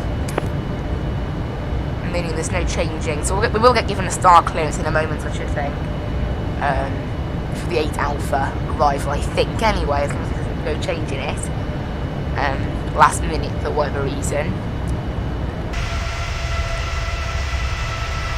We're still quite a way away from the start of the arrival. There's a polo look. We are actually going to be descending by our next waypoint, which is Swallow, but that's in 195 miles, so it's a pretty long gap to the next waypoint. Pretty long journey, just under half hour for one waypoint, you know. So quite a long little gap there, but never mind. So yeah, I think this flight we could get it done in less than 2 hours. I think maybe we can get it done in under 2 hours. It'd be nice if I could get it done in under 2 hours.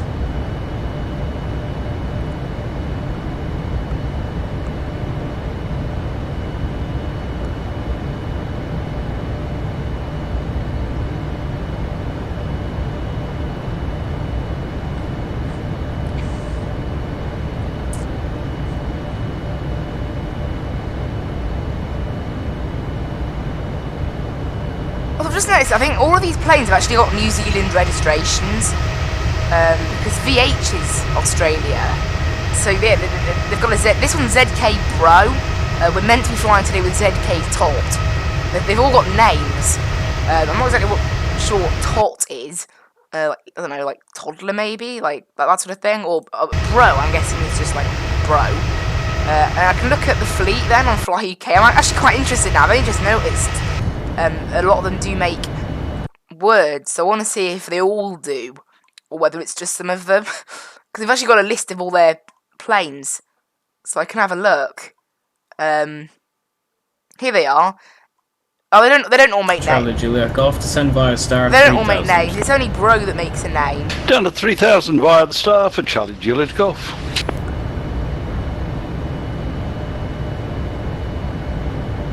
They don't all make. I don't know. A lot of the ones for Aurora, there's Tuna. There's one called Tuna. Tracking direct to. There's one called Crab. Victor Echo Yankee 1 Alpha after lobby.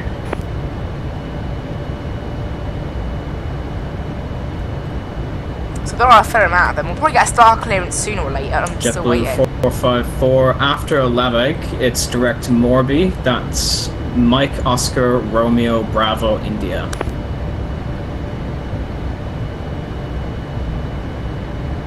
Morby, JetBlue 554, copy, thank you. Jetstar 436 is established on the unauxiliary runway 32. Jetstar 436, runway 32, clear to land. Runway 32, clear to land, Jetstar 436.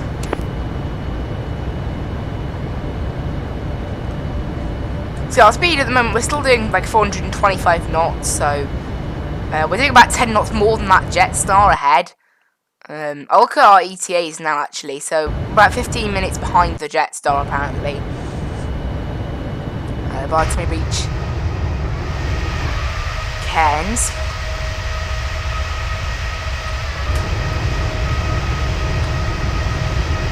Charlie Juliet Golf, cleared ILS runway 01 right, report established. Cleared for the ILS runway 01 right, report established, Charlie Juliet Golf. This controller has now been online an hour and a half, so I'm not sure how long it's going to be online for now, but hopefully long, you know, hopefully quite a while. I don't really know.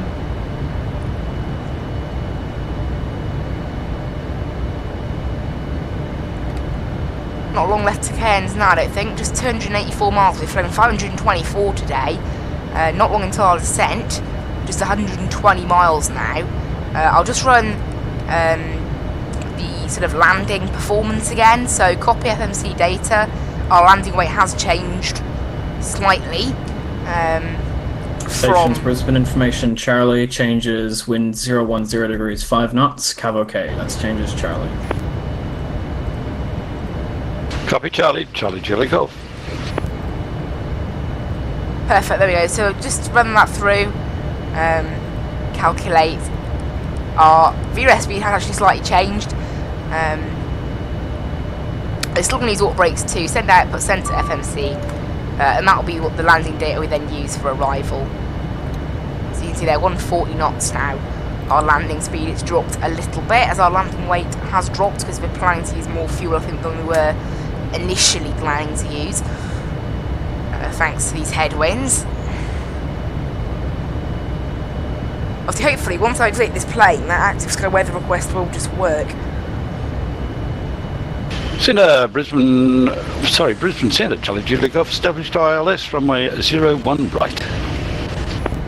Charlie Juliet Golf, runway 01 right, clear to land.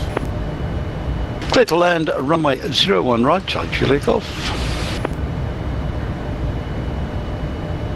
I didn't think it'd ever start to.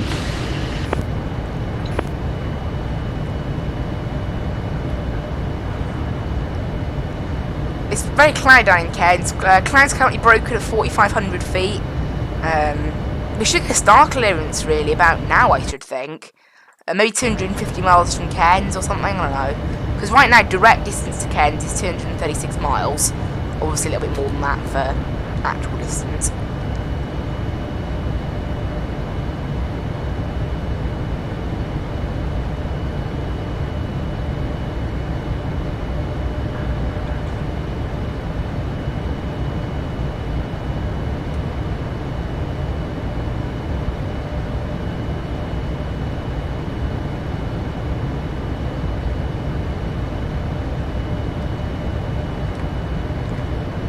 I'm just testing what the overlay like hid from the game. It doesn't actually have that much because obviously I run this game in windowed mode, which is kind of the reason why I initially got the overlay. And that's why there's a blue bar at the bottom as well, if anyone does wonder. But yeah, I quite like that there's an overlay though. I think it's quite a nice overlay.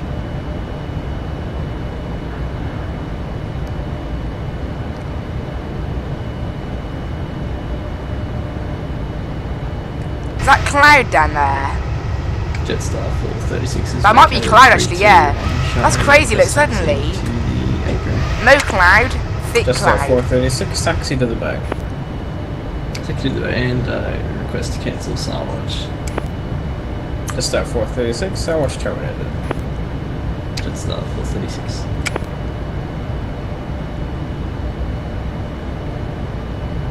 JetBlue 554, when ready, descend flight level 130. Center maintain 130. JetBlue 454 when ready.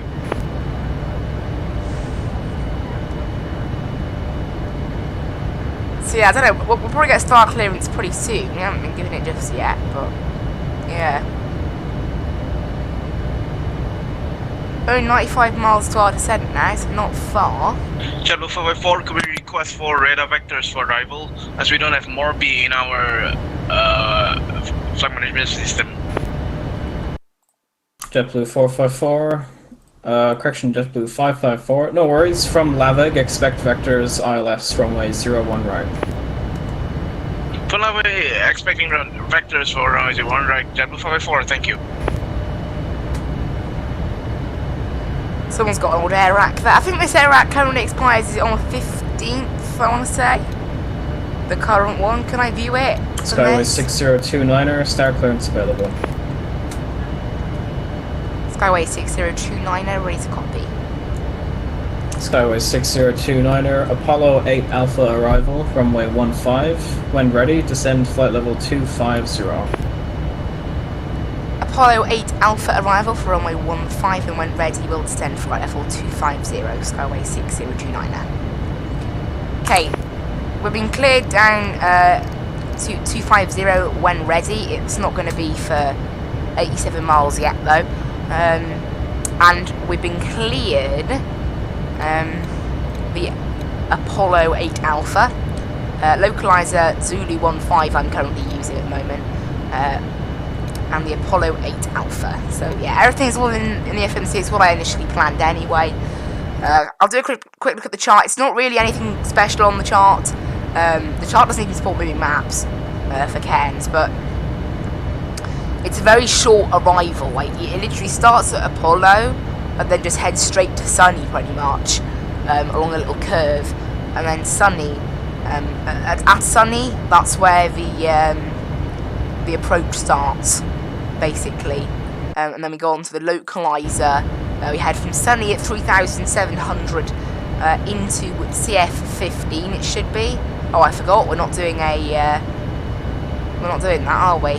And then, yeah, it's localizer 1-1, I think, and then from there it's like a weird go around path that we've got to follow. Like, I don't know, for some reason the runway is not in there. I think the localizer might end just short of the runway at minimums, which is 790 feet. So after the minimums, yeah, we're on our own pretty much, because there's no glide slope, obviously, just a localizer. Because for some reason, apparently, even though there's ILS charts, there's no ILS being registered by the planes. I don't know whether when was the last chart. I don't know, the last change on this chart was June 2019. So, because yeah, weirdly there are quite a few little not bugs, but like the charts are not great for Cairns. They seem to be a bit like, you know, the Star and SID don't even support moving maps. So maybe they need updating or something, and then obviously the charts for the approaches seem wrong as well, because it's registering an ILS that doesn't exist. Or maybe they took it out, I don't know. Can I have a look at the... it might be in the NOTAMs for the airport, possibly. You can view like arrival NOTAMs on their own.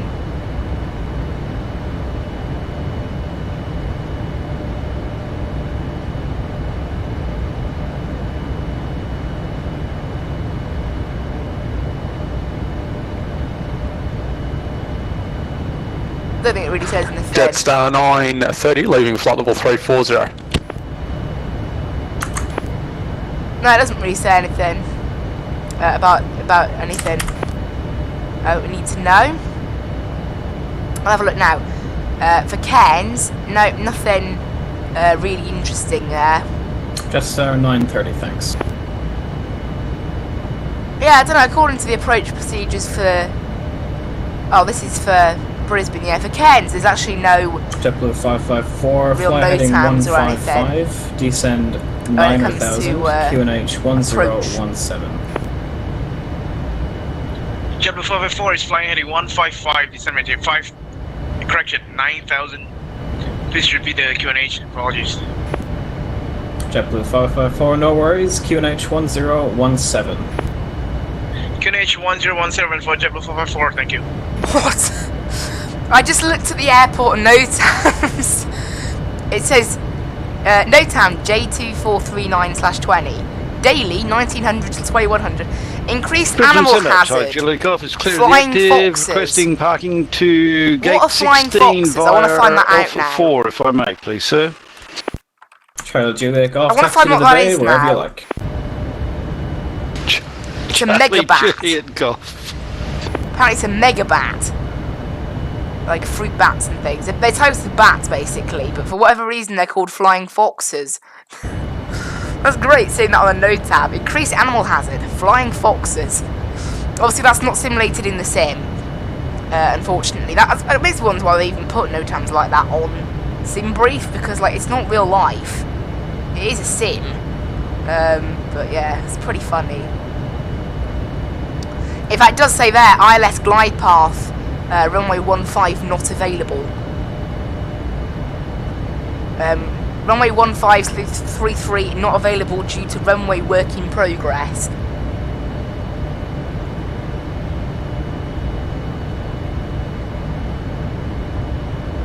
So that's why.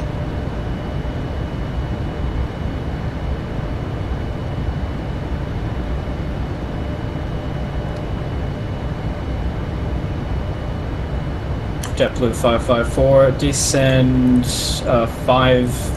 descend 4,000.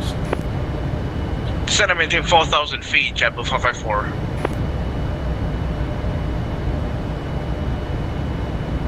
Jetstar 754, contact me 135.6. Yeah, I don't know, it's quite fun actually. Oh, it's 135. We should do that more often, like scroll through NOTAM to see what we can find for our flights. That's a first. honestly, for all real life pilots flying into Cairns from Jetstar runway 930, descend flight level caution 130. flying foxes, that's great. Yeah, Descend flight level 130, Jetstar 930. Great. Brisbane Centers, Obviously, I'm not Jetstar Australian, so I have no idea 754 what they with are. you, 370. Basically. Jetstar 754. Very cloudy down there now, isn't it? available. I think that's cloud. I don't think that's terrain. In fact, we're overseas, And so it's 754 definitely is not ready. terrain. Jetstar Some quite thick, 754, Blacker 8 Alpha, very low, correction, Blacker and 4 thick Alpha cloud. arrival, runway 01 right. When ready, descend flight level 250. Blacker 4 Alpha arrival 1 right. I'll let you know when ready to 150 for 754.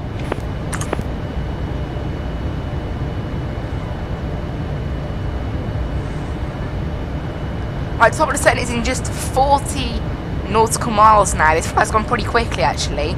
We're sending 160 miles then from Cairns, which is pretty average, really, for 40,000 feet. And this plane. We've been cleared initial descent down to 250, so we've been cleared our first 15,000 feet. And yeah, we'll just see how the descent goes from there, really. It's not starting our arrival for quite a bit. And obviously the localizer arrival does end just before the runway. It ends just short of the runway. I'll have a look at what waypoint it ends at, because that's going to be quite important to know, really. Obviously. So we head to Bursey and then Sunny, and then it's a bunch of waypoints. Then we join localizer runway 11, Casna, and then at MA15, that's minimum altitude 15. So that's our minimums when we pass that point, which is 787 feet apparently. However, this plane, obviously 790. Brisbane Centre, Charlie Julie Golf is about to go cold and dark. Thanks for the ATC, Owen, and look forward to flying with you in the future. Cheers! No worries, see you, mate.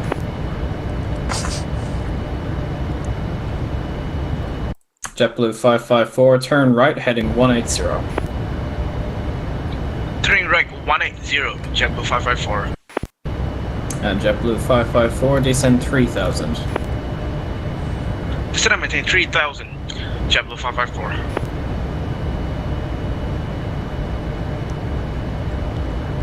Now, if there is a localizer frequency, this thing should tune it automatically. There is a localizer frequency today. Weirdly, the course on the charts given is 150, but the plane seems to think 149. Obviously, the plane will set that as it thinks, because, again, I think it does link with the scenery, these planes. They can link with the scenery and tell. We want to add 5 knots to our approach speed for wind correction, apparently. That's just standard, isn't it, really? Wait, did I just delete that by accident? Rip. I'll put it back.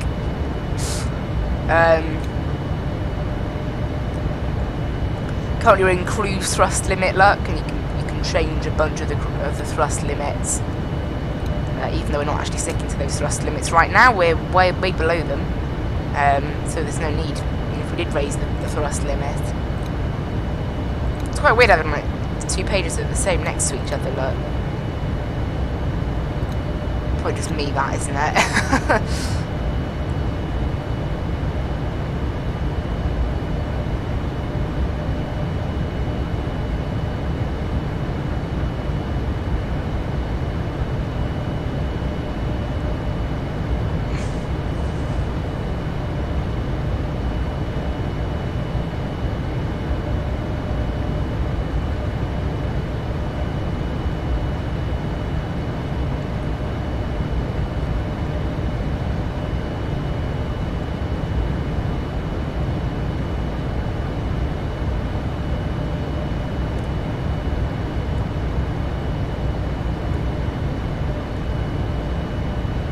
Apparently, maximum speed on approach is 180 knots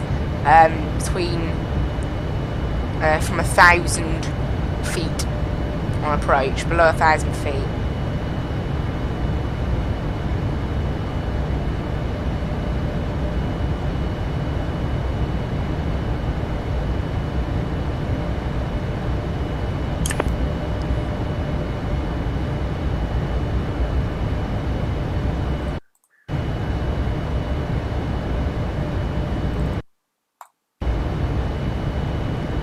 The Jetstar ahead of us has is it like 19,000 feet now when that Vatsim thing was recorded 1 minute ago.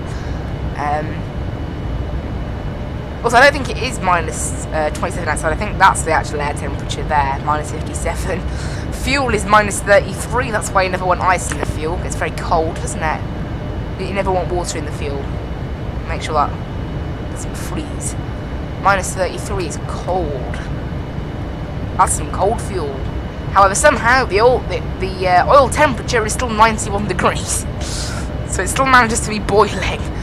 And the exhaust gas temperature is 544 on one side. 754 is down to 150.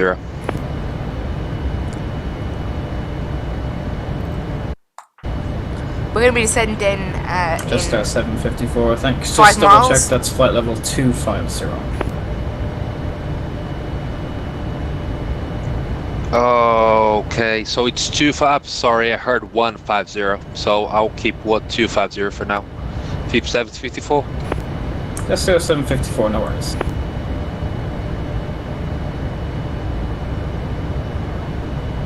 Right, just about to start our descent then 2 miles. There it is. There's the announcement that cues it. We can do our descent checklist now. Recall is good. Notes, well, I don't know why that's even on there. Auto brake, we're going to use 2. Landing data, we have our VREF and our minimums and approach briefing.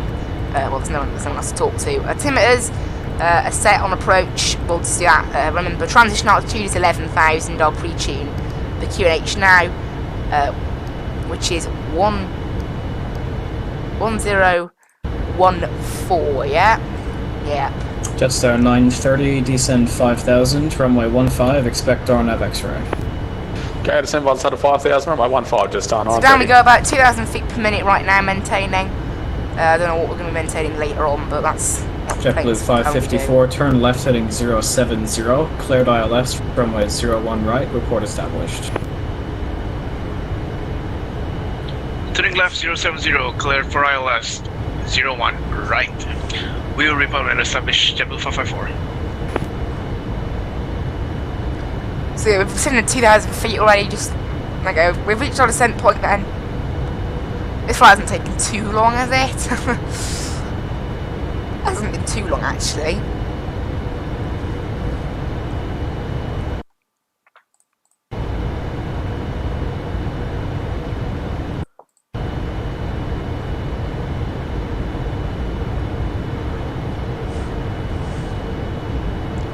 So yeah, we've already descended 2,500 and we're continuing that trend of just sort of descending, obviously. So we've been cleared down to flight level 250. I don't know how far we'll be cleared after that, or when we will be cleared below it, or whatever. We're not going to reach it until we've just gone swallow. Anyway.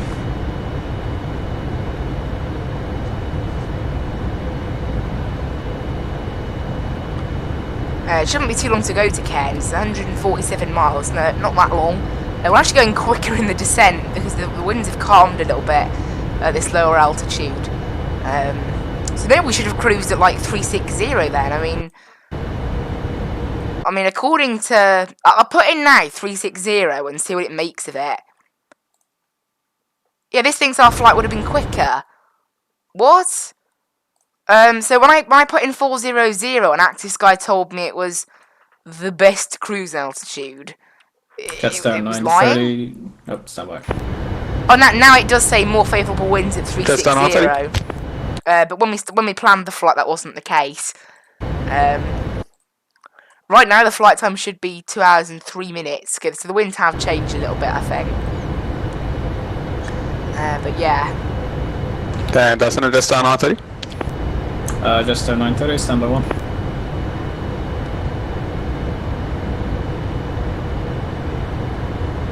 We've already descended 5,000. However, that's what's kind of nice about cruising quite high up. I mean, even now we're still at a pretty decent cruise level. The winds are looking, as you can see, they have massively decreased, so our speed has actually gone up despite our Mach number going down.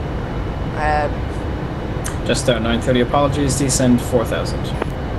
Descent 4,000 Pretty planes, just down crazy. I-30. But yeah, we're in the descent now, so that's pretty nice.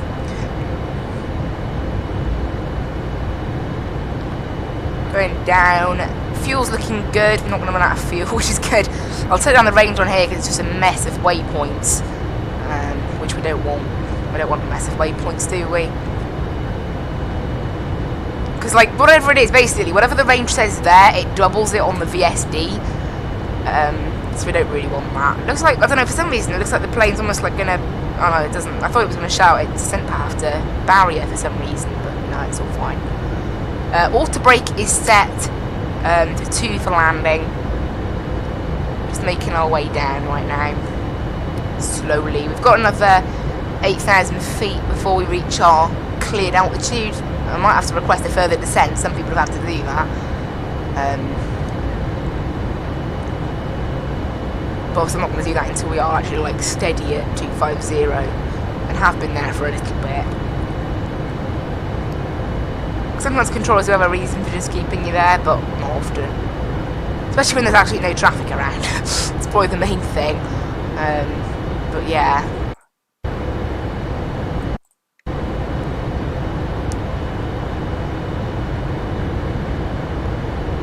Managing a very nice steady 1800 feet per minute. We've done that the whole way down, really. 554, runway 01 right, clear to land. Must have been quite warm out here because despite being at 310, the contrail's already gone, and I can't even see it in the distance. So it's probably been long gone. You can see it's only -3 true air temperature. Localizer. Qantas 867, contact me 133 decimal 0.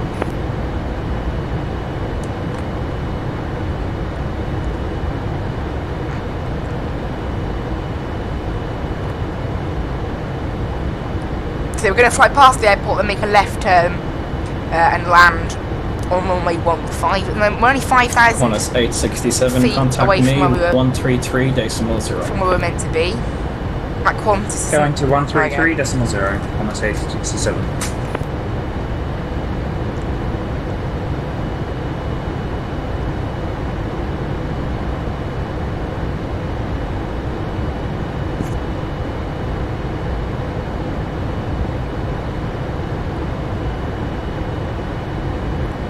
Right, 4,000 Qantas 867 with you, flight level left. 330. It's actually positive true air temperature Qantas outside, 867. but 29,000 feet, that's mad.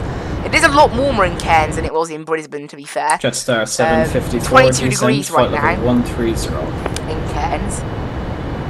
Down to 130, 754. Skyway is 6029, descend flight level 180.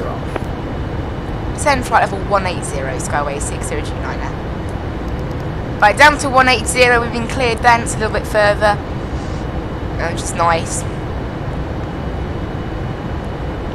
So we won't have to stop at 250 then.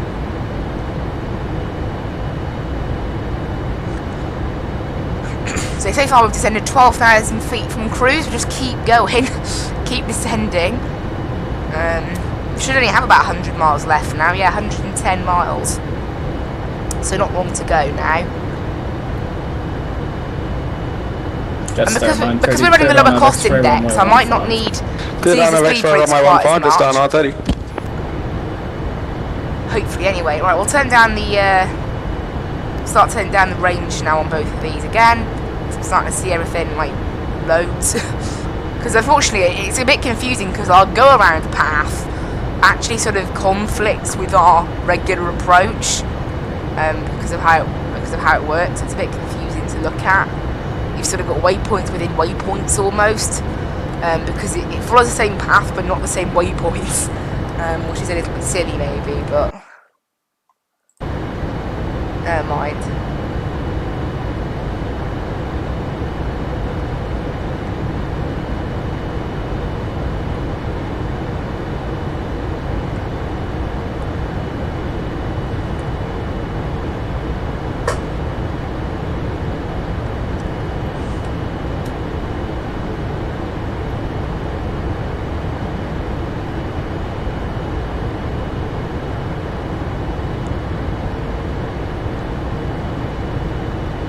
Passing flight level 250 now. That's where we were obviously initially cleared to. We're going a lot lower now. Clouds down in Cairns, apparently broken at 4,800, scattered at 4,100. So we've got some pretty thick cloud around 5,000 feet above Cairns, which is just 5,000 feet because the airport's basically at sea level. It's only 10 feet above sea level. I mean, somehow Amsterdam Schiphol Airport is actually below sea level. Just on 930, runway 15, clear to land. Good land, just on 930. Okay, the Jetstar ahead of us has just been cleared to land, so you can see it is quite far ahead of us. I mean, if it's been cleared to land now, and I'm still at flight level 240, there's clearly a little bit of difference there.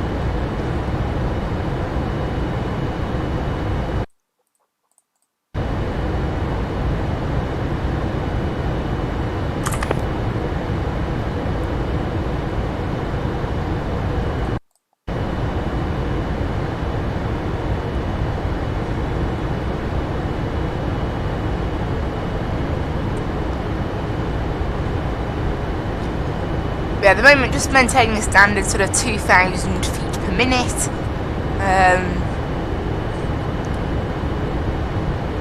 It's pretty nice. Nice, calm little descent. We shouldn't have long to go now, really. 90 miles, nope. Not long at all. It's gone pretty quick clearly, this flight. I mean, it was going slow at the start, but it's actually gone quite quick now. We've been in the air an hour and 45 minutes. I reckon we have probably about 20 minutes left to run. Plane's saying a lot less than that, but I personally think 20 minutes. That's my personal opinion. Obviously, we're meant to have a 2 hour and 9 minute flight. I reckon it will be a little bit quicker than this, but it's pretty amazing, really. I mean, when I do flights in the other direction, it was taking about an hour and 40 minutes, hour and 45 minutes, which is what we're at now. Look, so you can clearly tell 554. Welcome to how much Brisbane. difference Taxi it makes. via Charlie 1 to the bay. Charlie 1 to the bay, thank you. Jumbo 454, thank you so much for the service.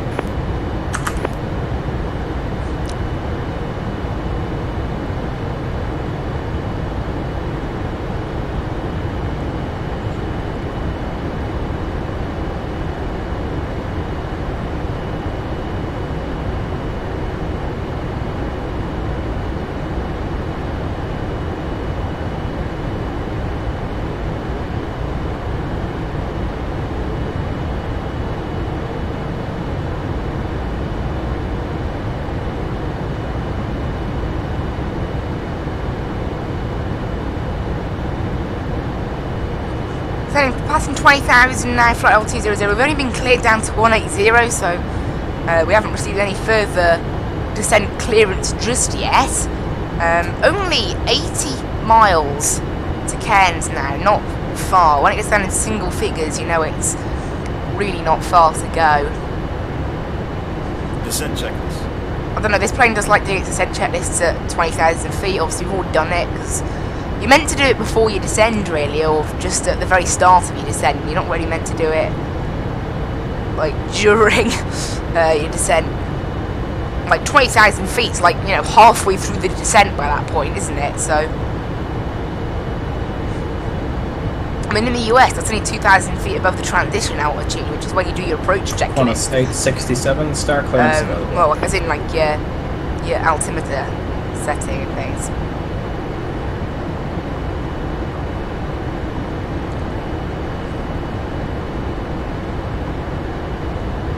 I'm going to have to request further descent in a minute, I think.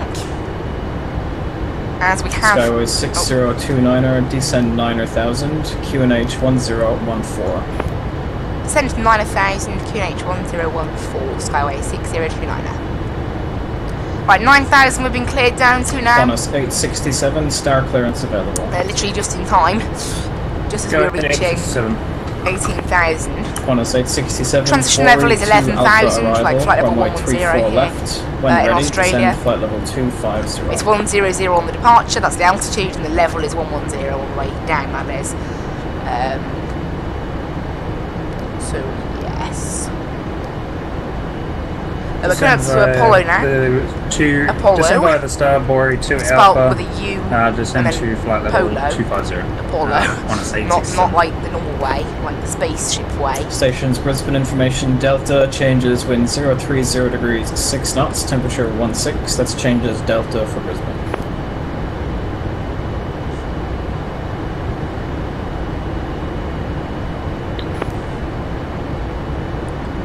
So yeah, quite nice this, you know, we should be going into the clouds at some point now. You can see how thick these clouds are. We'll probably be going into them just below 10,000, something like that. I don't know, it doesn't specify that in the weather report, but we should be breaking out of them about between 4,000 and 5,000, somewhere in that area we should be breaking out of the clouds. It's clearly very cloudy.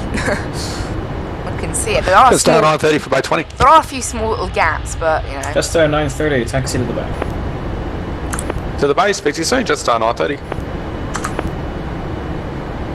Right, down to 20 nautical miles on here then, and this can go down to 10 nautical mile range, because it will still display 20 on that screen there. We can't see Apollo, that means though, for a little bit, but it's because our approach was starting to cloud the screen a little bit, and that's why I did it. And only 60 miles to go now, 60 miles. We will slow down for 10,000 feet quite soon though. We'll get the seatbelt signs on around, well, sit on now, why not? Everyone back there, sit down. But yeah, everyone needs to sit down now, ready for our landing. Shouldn't need to hold, unlike in the Gatwick. That was interesting, wasn't it? Just sitting there holding. Next time we arrive in Gatwick, I'm sure we'll have to do that for Midweek Madness as well. However, I think the next Midweek Madness after this next week, so a week and a half from now, I think that one is also at Gatwick. Jetstar 754, descend 7,000, runway 01, expect the ILS approach, QNH 1017. Wednesday a month. Down to 7, on the last Wednesday of the month, they do it at a different airport. I think it's East Midlands this month. So we'll be crowding East Midlands, probably take like a Ryanair 737 or something. Skyway 6029, descend 5,000. Descend 5,000, Skyway 6029 now. Right, this plane is trying to get us to slow down for 240 knots, or I can guarantee, yeah, it's that bug look. Because I personally didn't think we were quite low enough. It's a weird bug this plane does. Just down 930, just information, we've had a bay change, we're now for bay 21. Gets us to slow down, then gets us to go quicker, then gets us to slow down, then gets us to go quicker. It's a pain. But it's what this plane does for some reason. It's not, I don't know, hopefully it'll be a bug fixed in version 1.3. I didn't even realise. Maybe that's why there are a few bugs in this plane. It wasn't really the final version of the plane. I said I've had it for so long, I've only just noticed. It's a little bit silly, isn't it? It's because, as I said, it doesn't auto-update, unlike... Well, the Aerosoft Airbus isn't updated anymore, but it would auto-update because it's on Steam. And the PMDGs auto-update because they have an operations centre assigned to them. And I don't think the Majestic Dash 8 is supported either. I think that's the latest version. Skyway 6029 or descend 3,000. Descend 3,000, Skyway 6029 now. Right, down to 3,000 then. We'll start slowing ourselves down for 10,000 feet. Speed restriction. And remember, at 11,000 feet, we'll set QNH. It's not going to be any different. You can see there, look, I'll go around a path, sort of interferes with our current route, so you just get two paths at once on the display. Luckily, our go around path is in blue, so you can tell the difference between the two. It's just a little bit annoying, more than anything. But yeah, we are now slowing down for 10,000 feet. Just 44 miles left to run now, not far, not long to go. 44 miles, that's crazy. It's gone pretty quick, this flight, actually, in the end. There's 11,000, well, near enough. It doesn't really make any difference setting the QNH because, you know, it's basically the same. 1013 and 1014, not really that far apart. In terms of pressure, so no mind. We're passing 11,000, cut up to 10,000 when we'll turn the landing lights on. Obviously everyone back there's already sat down and ready for landing. which is good. Don't want anyone falling over. You can see, look, our sort of... So you can see there, we have different waypoints between the two. The go-around path and the approach, but they sort of merge into one. It's really confusing and kind of silly, but whatever.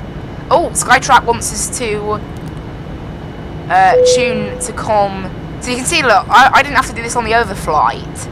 That, you know, normally I don't do flights that long. They're long enough for that, so pretty crazy. And for that moment, I couldn't actually hear anything from the ATC while I tuned it then. Right, there's 10,000. On go the landing lights. I don't get it. Surely the fact that I'm descending means I'm there, though, no? Wait, maybe Skytrack doesn't track that exactly. I thought we were slightly off our descent course then, because I can see that, but I think that's the ILS, look, ICS there, that's the Cairns ILS.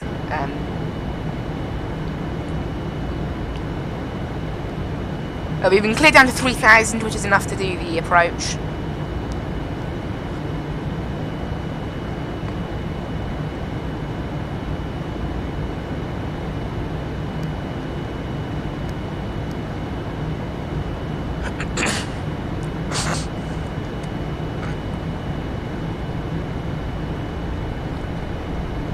Still 34 miles out yet, so it's just about, but this is like the arc now, sort of like round to Cairns.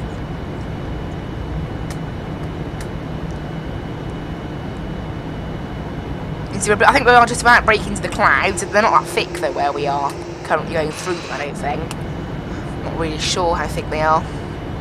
We will be having to slow down in a little bit. I don't exactly know where. We'll be somewhere quite close probably. There you go. We are just about to go through the clouds. We should break out of them around 4,000 to 5,000 feet. In fact, they've just updated. It's now overcast, which is even thicker cloud, at 4,600 feet. Further descending 754, thanks. So it's overcast at 4,600 now, which means total thick cloud, and then it's scattered at 3,300. So between 3,000 and 5,000 we now should have thick cloud. So obviously it shouldn't get in the way of our minimums, which is 790, but it just means there's thick cloud. You can see here we're flying into it now. Obviously nothing on the weather radar. Maybe slightly showing that it is broken, because when there's this thick cloud, it doesn't normally come with weather. In fact, we can probably look at the winglets to see if there is weather. No, actually, the wings aren't. Yeah, the wing flex normally goes a bit nuts when it gets very bent, very bumpy, but nothing out of the ordinary, really. Right. I'll go flaps 5 to help slow us down, because the plane started descending. No, slowing down.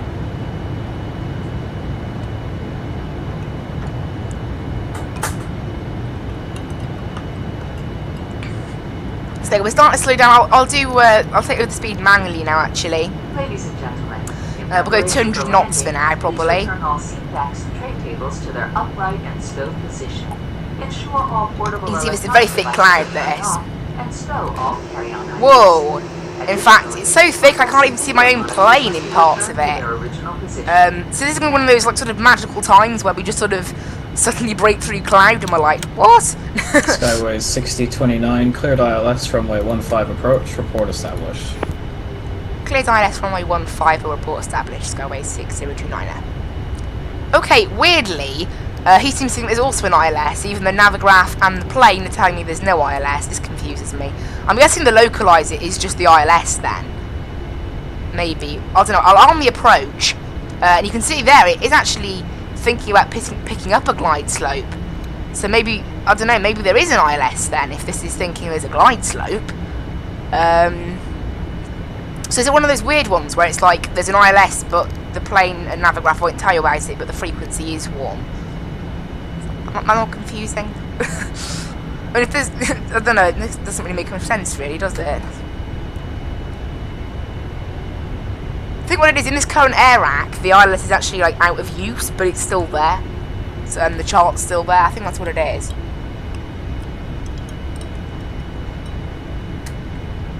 So obviously normally I would go straight on at this point and try to intercept the ILS, but the intercept waypoint, remember, if you remember back to Brisbane, was broken. So, yeah, interesting. Our intercept waypoint was totally broken, so...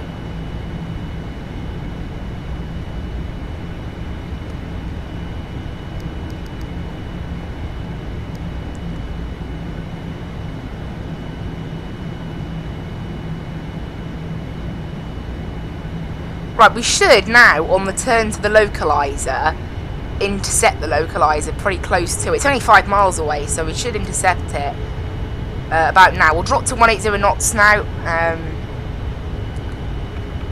we'll go flaps. We'll go the maximum flaps that you can set without needing to drop the gear, because that just allows us to plan for descent later. Like, it allows us to basically like get the flaps down quicker for landing. So I always like to set, you know, the maximum we can, which in this plane is 18 degrees. It's very, very cloudy outside. I literally cannot see a thing. Apparently the overcast lifts at 4,600, but we're currently at 4,600 and it has not yet lifted. So, oh, in fact, is that just a little breakthrough? I think it might have been. I think we might have just broken through a little patch of it. Who's typing? What? There you go. I think we have just broken through the majority of the clouds. We're still waiting to intercept the ILS though, or the localizer, or whatever it is we have selected. I think we are actually on the. I think we're actually on the glide slope path. We just haven't intercepted it because the plane likes to intercept the localizer first, and we haven't been able to intercept the localizer just yet. Thanks.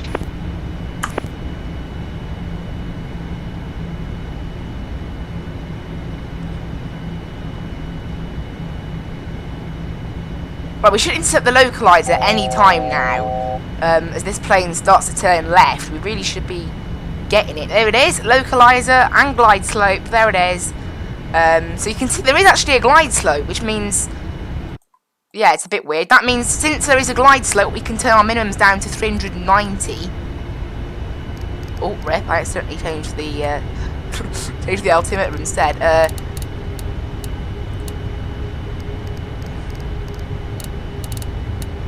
Keep accidentally flicking it to radio because the plane's moving. So yeah, our minimums can go to 390. There we go, because of that. We're actually on the glide slope and ready. Down to 160 knots. Skyway 6029 is established on the ILS for runway 15. Skyway 6029, runway 15, cleared to land. Runway 15 cleared to land, Skyway 6029. Okay, right, speed brake is armed, auto brakes are set, and we're currently, like, I don't know, we're still 10 miles out. So we'll wait a little bit. We're on the localizer and the glide slope. Missed approach altitude is 3,700.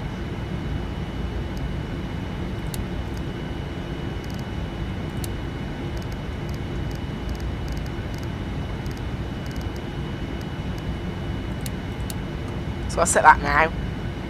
Right, and we can go final approach speed then, which is 140 plus 5 for wind, 145 then.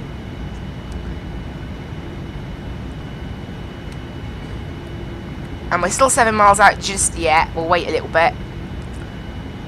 Very nice looking little airport, that. You can see the runway lights in the distance as we're on approach. Okay, we'll drop our gear there.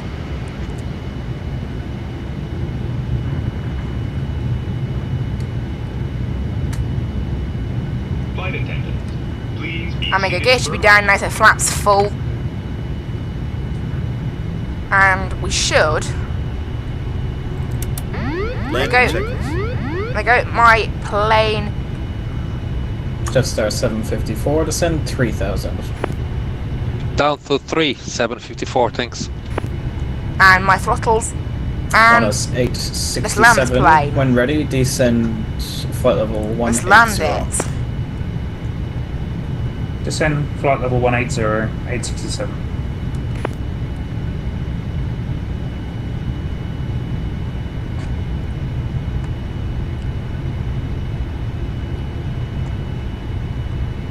So yeah, normally our old minimums would have been like 700 and something, but it turns out we have actually got an ILS, which is a bit odd. 1,000.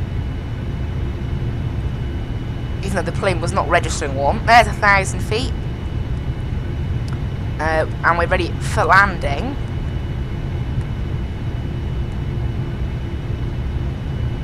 Eight knots, headwind, pretty much bang on headwind, so no crosswind blowing us out of the way.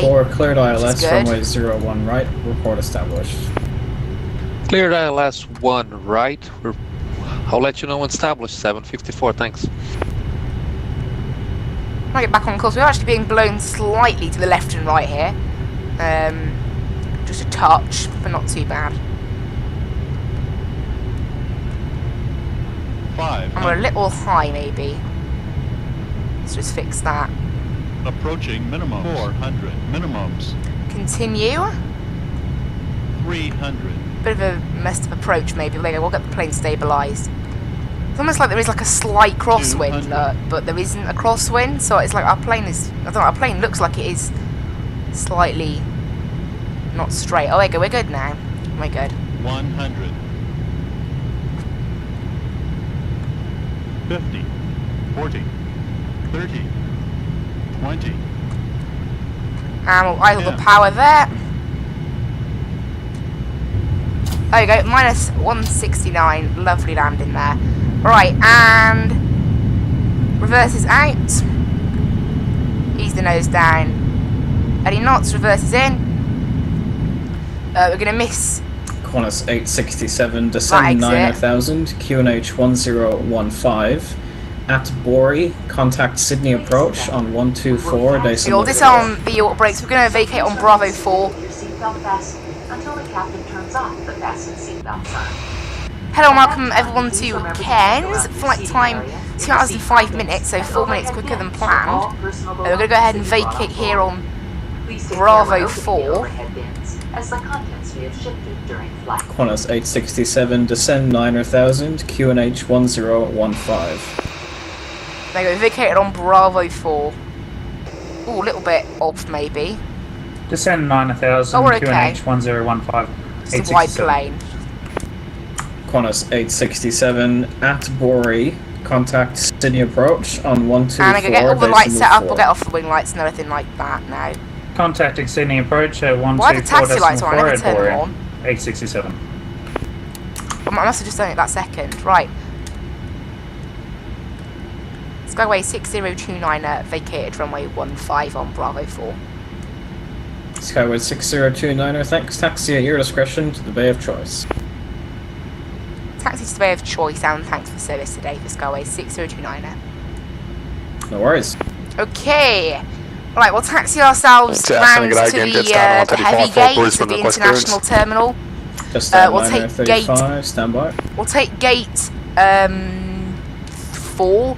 Now, this scenery is actually quite a lot in the wrong place. Swift planned routes, maintain 8000. Oh wow, but yeah, this scenery is quite a lot in the wrong place. Squawk 3663. Departures will probably be with Unicom 122.8.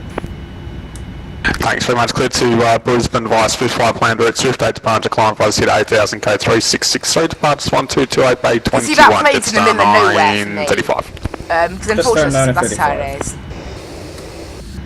Because my scenery, I don't know, the default scenery for this game is, I mean, this is add-on scenery. It's massively, like, this taxiway's in the correct place, but it's the terminals that are in the wrong place. They're shocking. How much in the wrong place they are. I pretty much had idle throttles, but we're gaining, like, a massive amount of speed. This plane does that in sometimes. Brisbane Center 754 has the localizer for 1 right. Jetstar 754, runway 01 right, clear to land. Then we're going to turn clear right to here. Land, 01 right. Jetstar 754, thanks. And this is where it's obvious that our scenery is massively in the wrong place. Charlie 2 is basically way too long. That's the issue. So we're now on Delta, and we're actually And all stations, Brisbane Centre is now closing. You can switch back to Unicom now on 122 decimal 8. Okay, so just as we land, look, ATC goes offline. Thanks for the great service, sir. Have a great night. Breezy, 754. Cheers. Thanks, mate. So our scenery is massively in the wrong place, unfortunately, for this part, but oh well.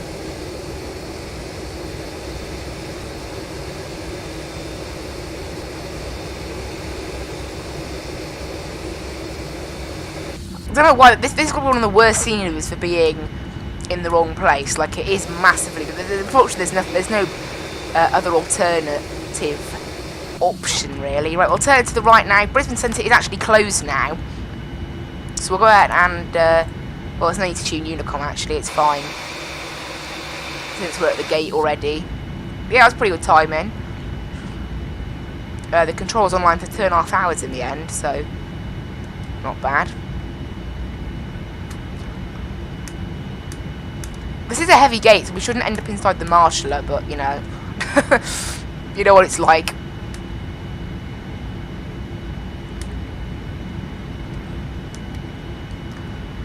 You know what GSX is like with its parking positions.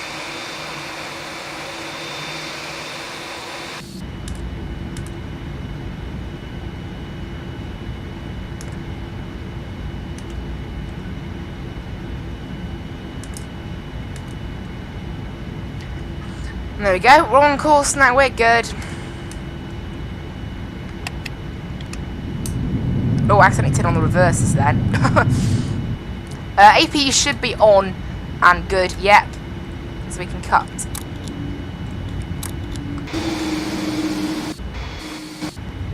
Cut the engines, we can turn off all our lights now. Actually, I already did turn off some of them, but they can go off as well, and the beacon light can go off. Very good parking. Oh! We've got the Gangnam Style from GSX. Why did they put this in?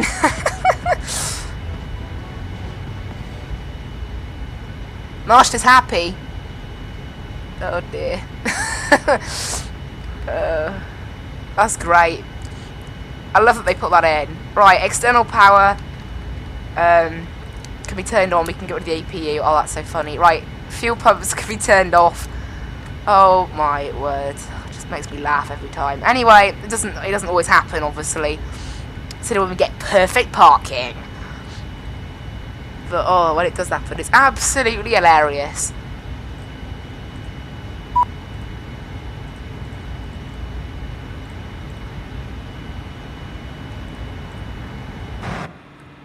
Wait, we have cabin lighting?